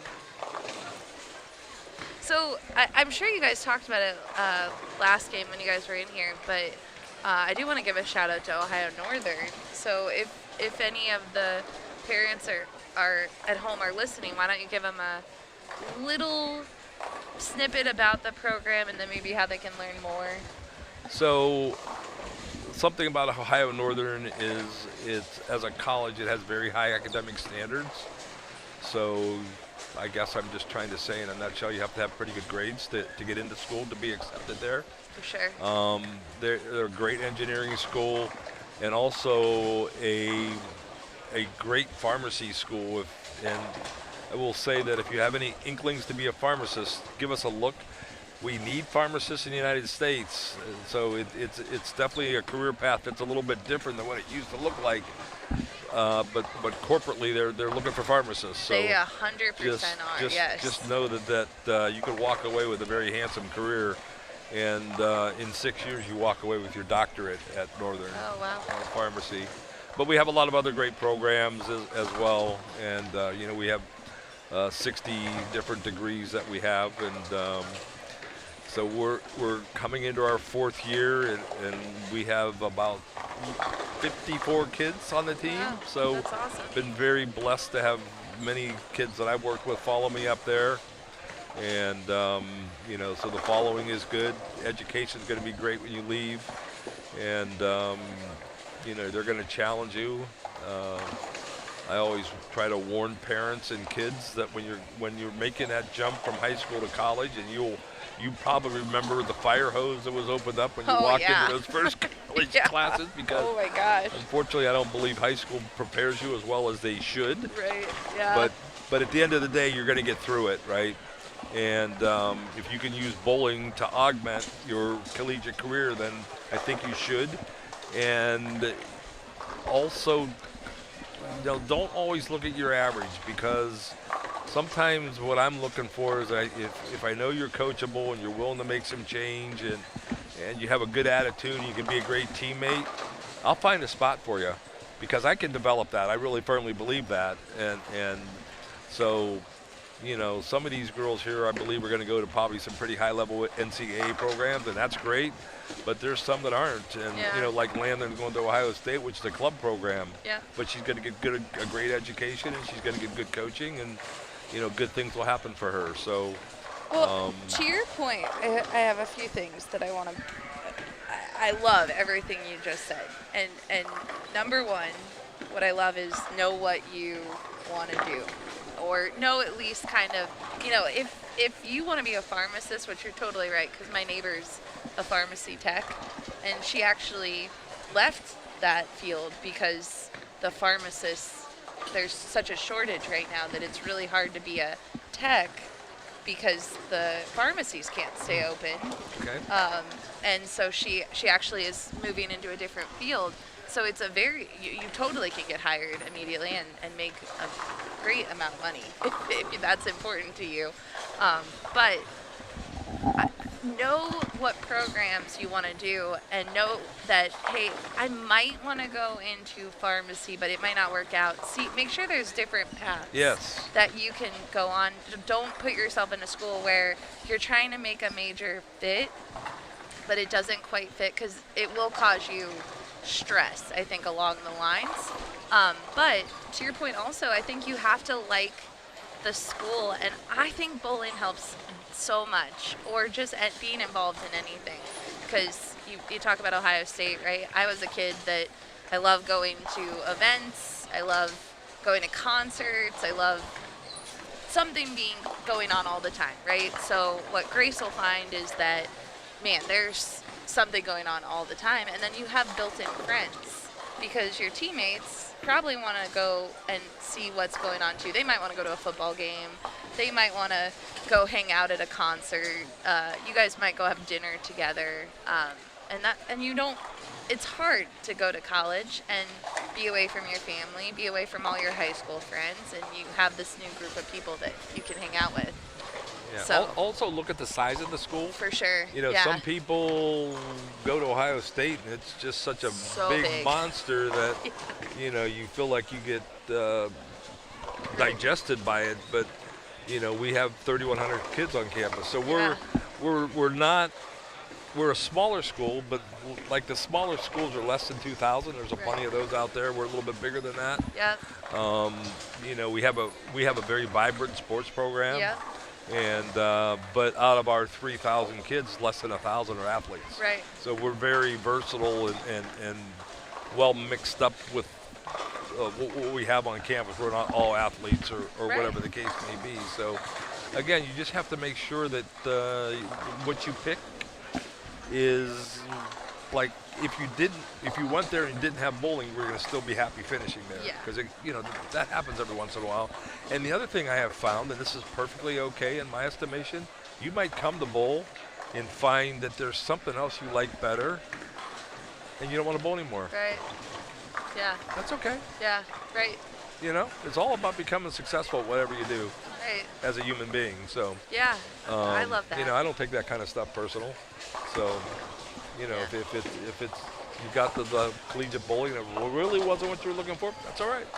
Well, and I think classes alone going to college are stressful, but I remember the first bowling tournament that we went to.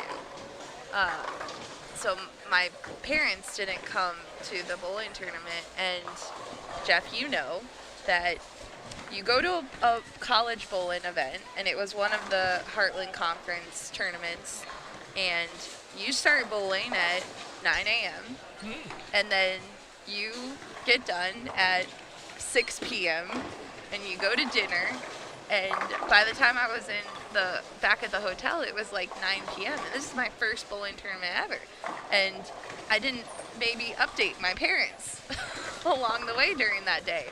And so they were texting and wanting updates and not understanding, like what are you doing?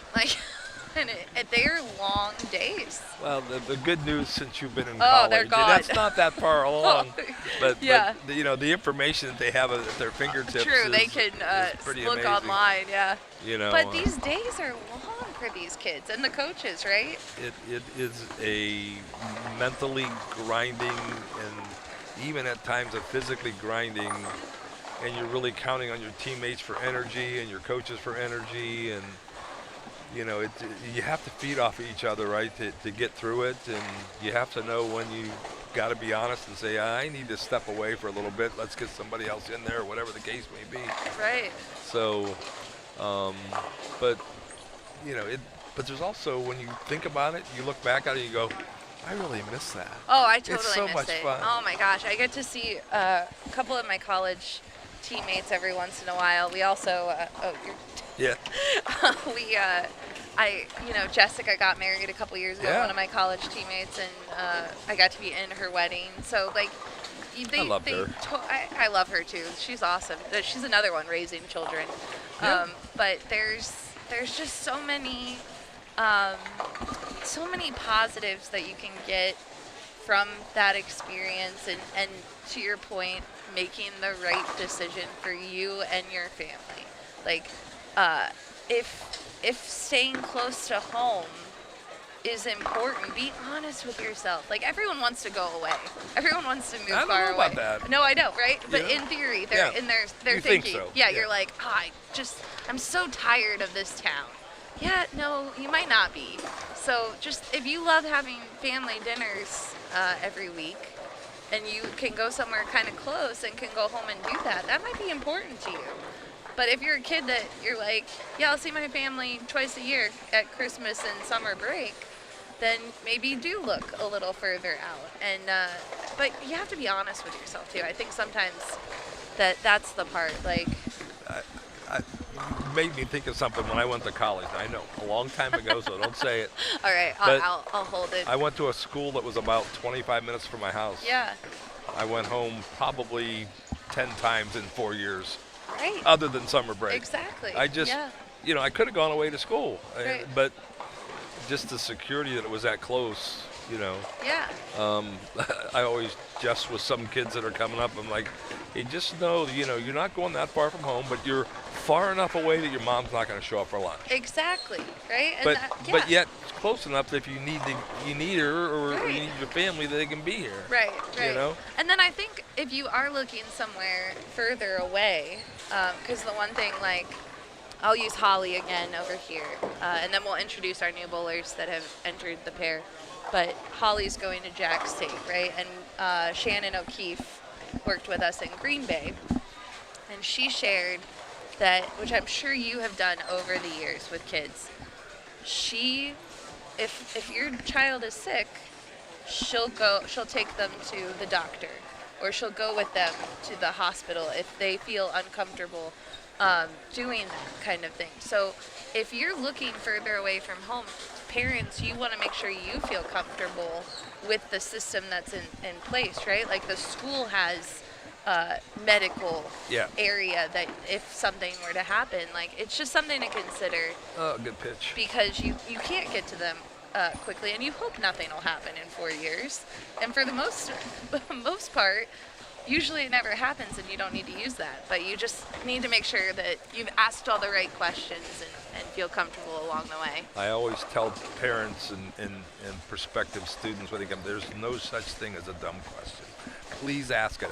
I don't care how small you think it is or how, you don't think it's that important. If you're thinking it, you should ask it. Yeah, right. Because it's a big commitment of time and money and, ultimately a stepping stone for the rest of your life career-wise. So Absolutely. All right, let's see what do we got? our final bowlers in front of us. We have Kylie Scheel, Elena Windle, Abigail Krudzinski, Zoe We'll go with that Skinner, Delaney Sherwood, and Morgan Sheldon. Those are our the last pair we'll be watching today. They're entering their 5th game. It seems like we had a little Lull there. Yeah, there's some pairs that are already finished, some pairs that are just starting their 5th game. It happens. Some people strike on the short, some people don't. I don't know. You know what? You look at the scores and there's a bunch of people that are minus, but that's not necessarily terrible. No, it's not. Yeah. So just Yeah, short pattern. We always talk about, the kids are like, because a lot of times in the pro seminars, it'll come up, oh, do you watch the scores or do you not look? And most of the pros will say they don't watch the scores, but what they do watch is what the field is doing. Like, they get the pace of play. yeah. Because you want to know, if you're shooting 200, are you behind the pace of play, or are you in the tournament running? Well, when they were here at the Palace, they were shooting 220, and they weren't in pace of play. I'm telling you. Earlier, I thought when we had the 280s to start. Oh, yeah, it was I'm crazy like, how quick it went up. I'm but like, oh, great. it has settled in quite a bit. But there's still a bunch of kids that are doing really good. It's amazing.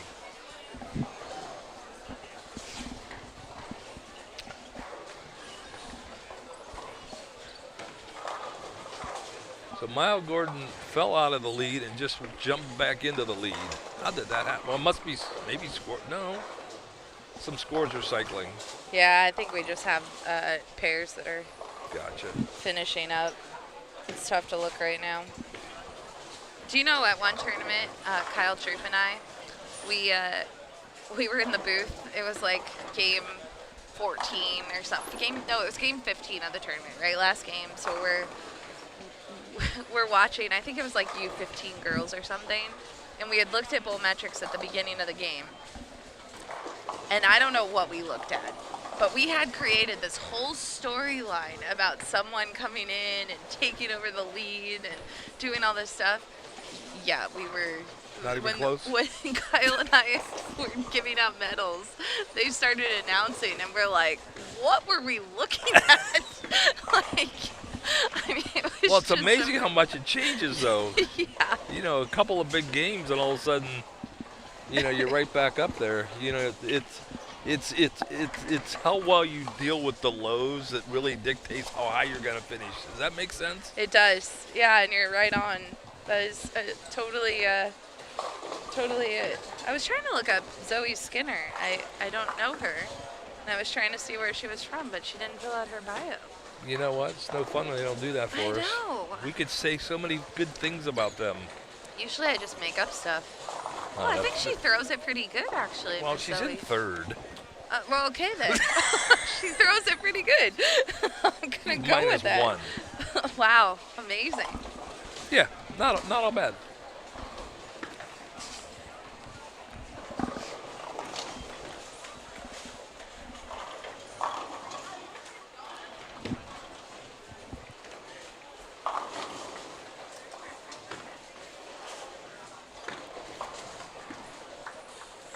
Let's see if Abigail filled out her bio. It's always fun to call them out, too, whether they did or not. Haha, Abby filled hers out. Yay. What do She's- we know about Abby? She's from Franklin Park, Illinois. She's a senior in high school, has not picked a school yet. No kidding. How come I'm not talking to her?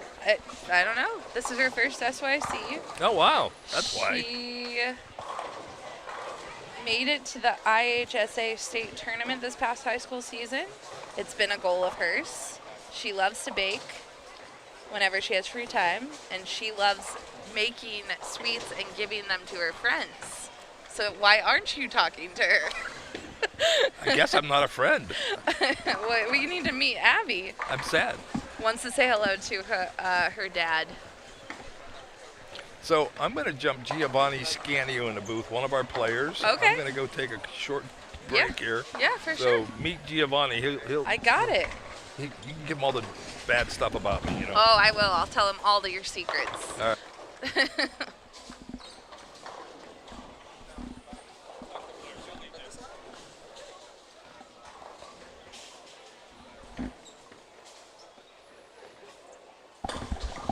Hello, Giovanni. Hi, how are you? Good. How's it going? Good. So you are a bowler at Ohio Northern. I am. I bowl for Jeff Robinson at Ohio Northern University. Where did you grow up? So I was born and raised in Tampa, Florida. Lived there my whole life. All of my family's from there. And then right before my senior year of high school, we picked up and moved to Corpus Christi, Texas. Okay. So then I spent my last year there, and then I ended up here in Ohio for college. Nice. Wow, you've lived all over. A little bit. Very cool. All right. Well, we're watching the last game of the girls bowling. What do you think of the tournament so far? This is your first time in an SYC, right? So I bowled 2 SYCs when I was a nice. youth. Okay. I got out to SYC Vegas and SYC Dallas when I was Okay, in Texas. cool. This is my first SYC here in Ohio.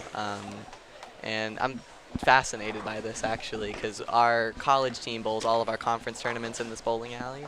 And one of the things I always noticed was I never had a good look on the gutter, and the track and the tracer always played great for me. So I figured the short pattern was going to be tough, and going around seeing some of the kids I recognize that are talented, they're struggling. Yeah, But the ones that can keep their heads in it for a long period of time are the ones that are really out there making it work today. Yeah. No, you're right. Short patterns are usually tough at the SYC, but definitely there's some scores. There were some 280s out there. It's crazy. Yeah. So what has been the biggest difference since bowling as a youth bowler and now bowling at the collegiate level? So for me, especially compared to some of these really talented SYC kids, for me, I felt like coming out of high school, I really wasn't that great of a bowler. I'm just gonna be very honest. I was basically self-taught. I didn't have too many great resources when I was young, and I was kind of late to the game. I didn't start till my first year of high school. So for me, I put a big emphasis on finding someone who believed in me, and finding a program that could grow me from the bottom up. And I could definitely say as soon as I got to the college game, there was exponential growth. Between Coach Derek May and Jeff Robinson, they definitely believed in me, and the amount of progress I've made in 2 years has been huge. Just that kind of being able to work with others, figureheads and teammates. And then the team aspect as well. You know, these SYCs, you're out here by yourself. In college, you kind of got to work to build that cohesion, and it's different, but I think it's different in a great way. Oh, that's cool. I love that. So when did you bowl the SYCs? Why don't I remember you? So, oh gosh, so I'm a junior in college. I'm about to be a junior because it was a while ago. Yeah. It would have been, I bowled an SYC out in City View in Dallas. Okay, yep. That would have been 2020. You got to hang out with Gary then. Gary did the SYCs in Texas. Okay, Yep. And then it was either 2023 or 2024 was when I did SYC Vegas. Okay, cool. Out at South Point. Yeah, so you've left us for a little while, right? For sure. And like I said, I was certainly I wasn't the greatest youth bowler. That's okay. I love that what you said. Well, first of all, we've been saying all along. Jeff was telling people, like, if you want to bowl in college, you can, right? Absolutely. Like that's the thing, and everyone's always welcome. Like, you know, there's obviously bowlers that have been bowling longer at an SYC, but hopefully you always felt like it was a great environment to be in. Absolutely. A great learning environment. SYCs were always my favorite. I never got out to junior gold, so I always say that SYC was my top level of youth competition, and it really felt like it, because you got to meet so many new people. I remember meeting friends that lived in Wisconsin, lived locally to the SYCs, but then, you know, you'd see across, hey, I know that person from Florida, I know that person from, so it's just so cool seeing everyone be able to come together. And then I know for me, after bowling my first SYC, I was going forward to the second to see all those people I met again. Yeah, that's what we really, like when Gary and Leanne created it, the goal was, because we always felt like, now you didn't bowl junior gold, but there used to only be really like local tournaments and then junior gold, and we wanted to create something where you could meet people that then junior gold wouldn't feel so overwhelming when you got there, because you could, you knew people, right? Like you just said, like, I met people at the SYC, and then you would see them again, and you could hang out at the hotels, and you would have this built-in friendship that you could develop throughout the years. And now probably you see some people in college at tournaments that you remember from bowling and youth. I do. I've got I remember I met a couple of friends at SYCs that I know go to St. Ambrose, and a couple that go to SCAD, and you run into them at these college tournaments. Like, oh my gosh, I used to bowl with you when we were younger. That's cool. So yeah, it's definitely I love the SYC experience and all youth bowling in general. And now I'm super passionate about when I go home to Florida, I try to help as many of the youth bowlers as I can. I try to get in on the Youth Sports Shot League, help them get prepped for junior gold, and I help them drill some of their balls. It's definitely youth programs are something I'm passionate about. I love that. What are you studying in school? So I'm a chemistry major at Ohio Northern University. Chemistry.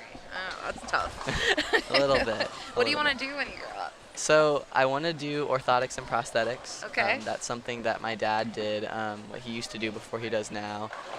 So, you know, building the external orthotic braces, and then if you've lost a limb, I'd love to be able to make prosthetic, prosthetic legs, prosthetic arms. That's something that definitely my goal for the future. Very inspirational path you're on there. Yeah, that's a important. Storm sponsors the AWBA, okay, which is the American Wheelchair Bowling Association, and so there's a lot of people out there that through accidents or military different things they have unfortunately lost one of their limbs, but they can still bowl, which is really super cool, and a lot of technology's come a long way for many people, so very, very cool. Very cool path you're Yes, on. Yeah. I'm definitely excited about that. And I'm also blessed to be able to be at a university that I can study what I want to study and bowl at the same time. Yeah. I think one of the greatest pieces of advice I was given when I was, college shopping was you have to imagine if something happens to your life and you can't bowl anymore, or you can't play that sport. It goes for any sport. You can't play that sport anymore. Are you going to be miserable where you at? And when I got to Ohio Northern, I truly felt like if something happened to me and I couldn't bowl ever again, I would still want to be here. I'd be engaged with the school and the studies, and that's something I try to preach to a lot of the youth bowlers, because there's some really talented people that are bowling, but you never know what's out there and what could happen. So just cover all your bases, and I love that. it's good stuff. So Delaney here is having a great game. Delaney, she actually is a college freshman and bowls at Marian University, but she has one of those birthdays that she can still bowl youth. Okay. So she bowled a 300 in the Pepsi district, and she won the Pepsi state for Ohio. Wow. She wants to give a shout out to her grandparents, but her hometown is Ormond Beach, and she bowls at Ormond Lanes, and she's having I jinxed her, but she is having a solid game out there. Does it say which Marian she goes to? Marian University, Indiana. Indiana, okay. Yep. So I know we run into them, and then we also run into Marian, Wisconsin. Oh yeah, of course. Yeah, no, I think she goes to Indiana. Okay. Pretty sure. And I'm sure, I was reading, but I'm sure that was not a fun break for Miss Delaney. Now, are the age groups still this? Is it U12, U15, U18 out here? Yep, Okay. yeah, we didn't add the 14 and 16. Okay. Because it just would have diluted it makes sense for junior gold. Right. Because there's so many people. But for the SYC, it would have eliminated more people from getting into the tournament and just diluted the scholarship fund. It just doesn't make sense for the field. And it's cool to see this kind of turn, because that was when I saw there was an SYC, I was like, wow, that's right after junior gold. I wonder if people put this one on the back burner. But this is such a great turnout, and Yeah. I remembered you got those 5 minutes to register, otherwise you're on the waiting list. It's still the same. It's still, this one sold out in less than 10 minutes, so yeah. That's wonderful. Yeah. Where do they go next after this? The next one's the Coastal Classic Okay. in Myrtle Beach. That'll be the 10th year for that tournament. Okay. And then we finish up this year in Pennsylvania. And we are getting ready to announce our season for 2027, because our season runs January to December, but we still follow the USBC youth age. August is still that end of year age division. Okay. But so we'll, in the next month, we'll be announcing all the stops for next year, and everyone's getting a little antsy. They want to plan out where they're going next year. Right. Actually, I missed one. We go to Reno before Coastal. We have 10 tournaments this year. Okay. So we're going to Reno, and then Coastal, and then Pennsylvania. That should be a lot of fun. I just bowled the Nationals out there in Reno, and that was my first time getting to see the stadium and everything, and that's definitely an experience for sure. Right. When the kids walk in, it's so overwhelming, right? Right. Yeah. But also the cool thing, and the families that are going to Reno are going to learn this today, because I just realized I forgot to send out the email yesterday, so I'm going to hit send when we're done. But you know the sphere Yes. on top of the bowling stadium? Do you know what's in there? I don't. Yeah, I didn't either until about 6 months ago. So up in that sphere, I should call it a dome, it's not a sphere. Up in the dome is a 70-foot, actually I think it's 74-foot movie screen. Really? And it's a full theater. And so all the seminars are going to be up in that dome. That's super cool. Yeah, it's going to be amazing. I think I saw a door for the theater. I never walked through it, but I didn't realize that was in the dome. That's super cool. Yeah, so it just got remodeled, and the kids are going to get to experience it. So they'll get to see a part of the stadium they've never even, most people haven't seen.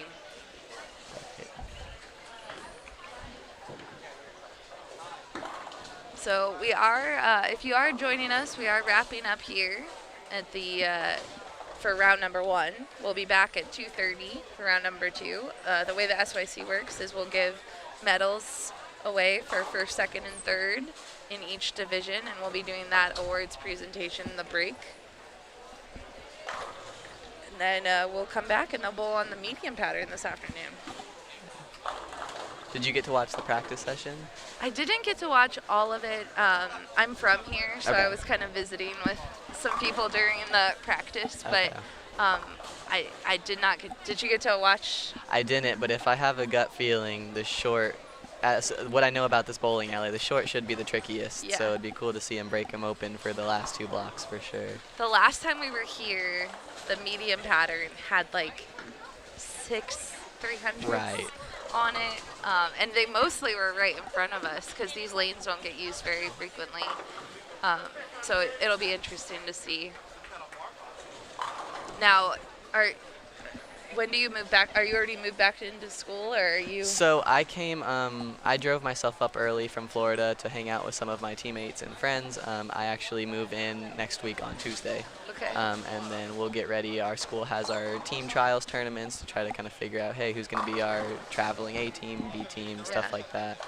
And then since my parents couldn't come and help me move in this year, I'm doing it all by myself. So I tried to plan a little bit of extra time to take my time and get everything together. Nice. Yeah.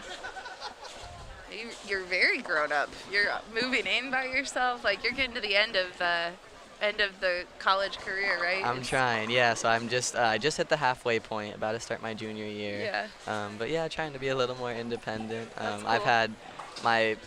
I had wonderful parents that did everything for me. You know, they funded all of my youth bowling. They were able to teach me almost everything I know, just how to be a person and how to move forward. But sometimes that comes as a detriment. You know, sometimes I let them do more than I should, and I don't get to do as much for myself. So I'm trying to work on, you know, being more independent and doing that. I love that. Yeah. Seems like you're doing a really good job. So. Thank you. I appreciate it. All right. Let's see what Delaney. Ever since I said she's having a great game, she's struggled a bit. So I think I'm a cloud for her, unfortunately.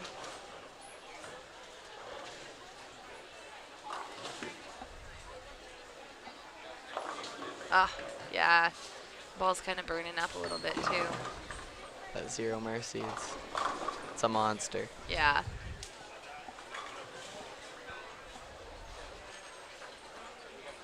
I think this is the most two-handed on the women's side I've ever seen, but it's cool to see this game is ever evolving, and seeing them adapt and make the most of that for sure. Do you throw it two-handed? I do. Yeah? I do. Okay.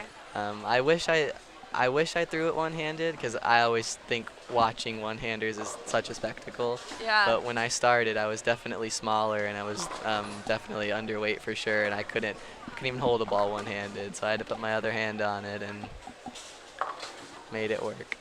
Nice. Yeah, that's great.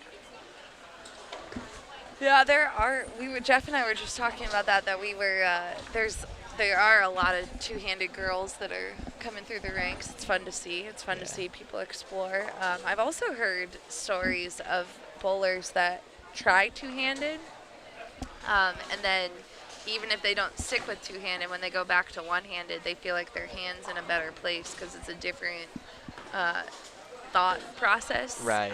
So it might even be a good training tool.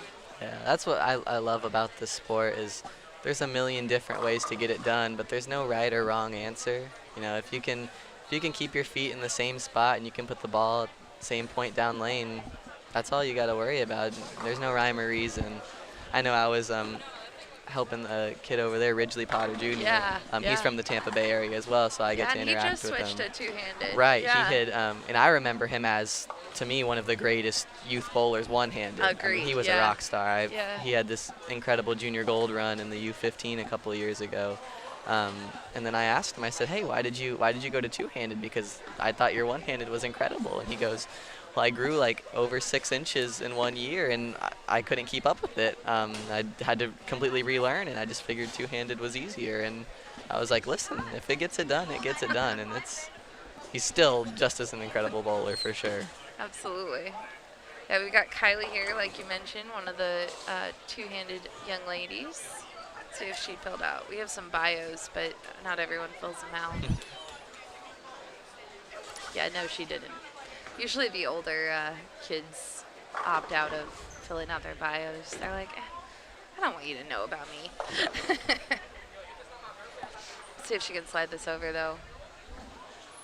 This is the tricky part on this pattern, right? If you move your feet too far left, because you feel like your ball is going left, you may leave a washout like our friend Kylie did here. Right. Wow, to the interesting. I think. And it's got to be tough too that these women were following where the men started, and if there was a big urethane pair or carry down, you don't know, because it's hard. You can look around and see what the other girls are doing, but it's hard for them to come over 20 lanes and see, hey, what were the guys doing? And they throw it so much different. They don't know what kind of transition they're running into. Yeah, and because we've been watching this one all day, I do know that there were U18 boys that started with urethane on this pair. Yeah. So yeah, this is definitely a trickier pair. So that's got to make those steep angles really tough to get done.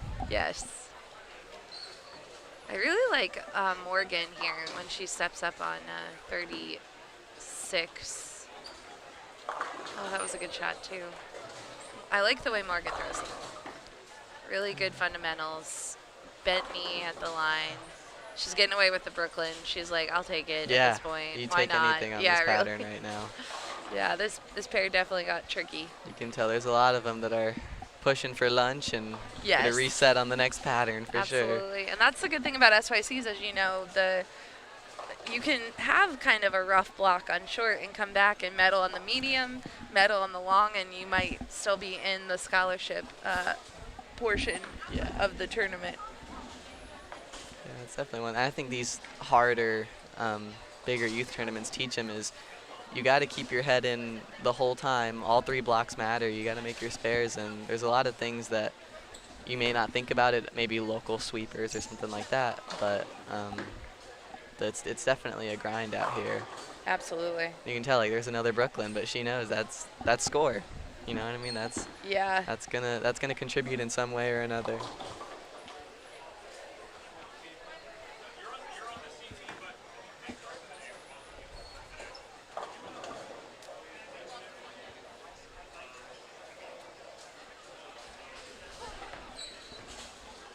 All right, we are coming down to the 10th frame. Thanks for hanging out with us and giving us a little insight about Ohio Northern and what it's like to be a student athlete after being a youth bowler. It's always great to hear. A lot of these kids want to bowl in college. Yeah. So they're trying. I'm sure they will ask you some questions when they see your jacket. And, it's great to always hear from your experience. Right. That's what wonderful about college bowling. I know Jeff touched on it. Is there's a college for every level of bowler, and anyone that wants to try it out, there is a spot for them.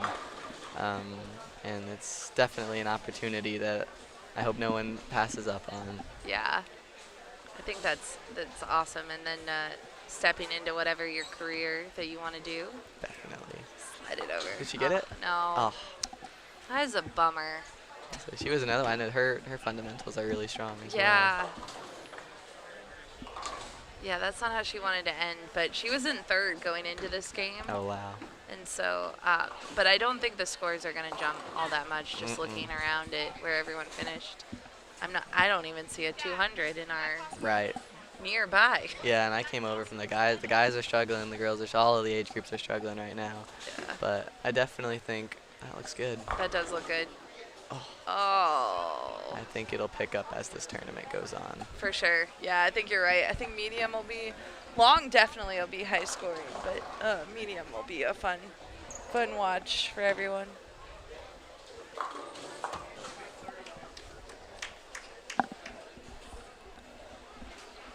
And I know some families are looking to grab lunch, and the bowling center has great food. Yes. Have you've eaten here? I Sure. have. Yeah. Yeah, the Palace. There's so many great things to say about the Palace. I mean, between the concourse and the food and places to store things in the pro shop, this is a wonderful bowling alley to be able to be in. I know there's been so many bowling alleys where it just feels cramped, especially the concourse. You have to try to push past people and excuse me your whole way down. And there's so much space. There's so much seating. There's so much you can do in this bowling alley, and I love it here. And like I said, this is our conference house, and we bowl in here quite a lot. So I love that. So Delaney will finish up with a 189. She unfortunately did not convert her 7-pin. But, it's such a long day. Like, everyone says, oh, make your spares. But it's tough, and I'm sure she's made a lot of spares today. So. Right. Miss Morgan here. She's going to cover that. Nice. Very nice. Yeah, she does have a very pretty swing. Right? Like, her fundamentals are so good. I don't know if I have a bio for her. I just want to see where she's from. Nope. See, I'm telling you. They're like, we don't want you to know. They're too cool for school. Yeah. Although Trina knows her, so maybe she's from the New York area. Oh, That was a wonderful shot. she's like, finally. You could tell there's a lot of people that are just pushing for the halftime show right now. Right. And she got every pin she could in Oh. that game. So, all right. Well, thanks for hanging out with us. Absolutely. It's great to talk with you. And for everyone watching, we'll be back at 2:30 p.m. For the medium pattern.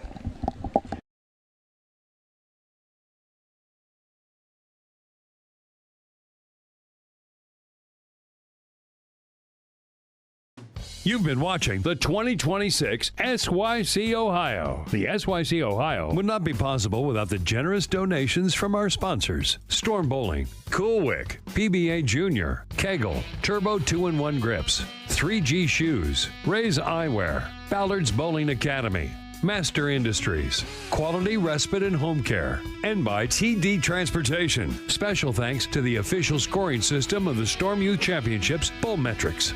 The preceding was produced exclusively by Storm Bowling. For more information on upcoming events and more, please visit stormbowling.com. Once again, thanks for watching.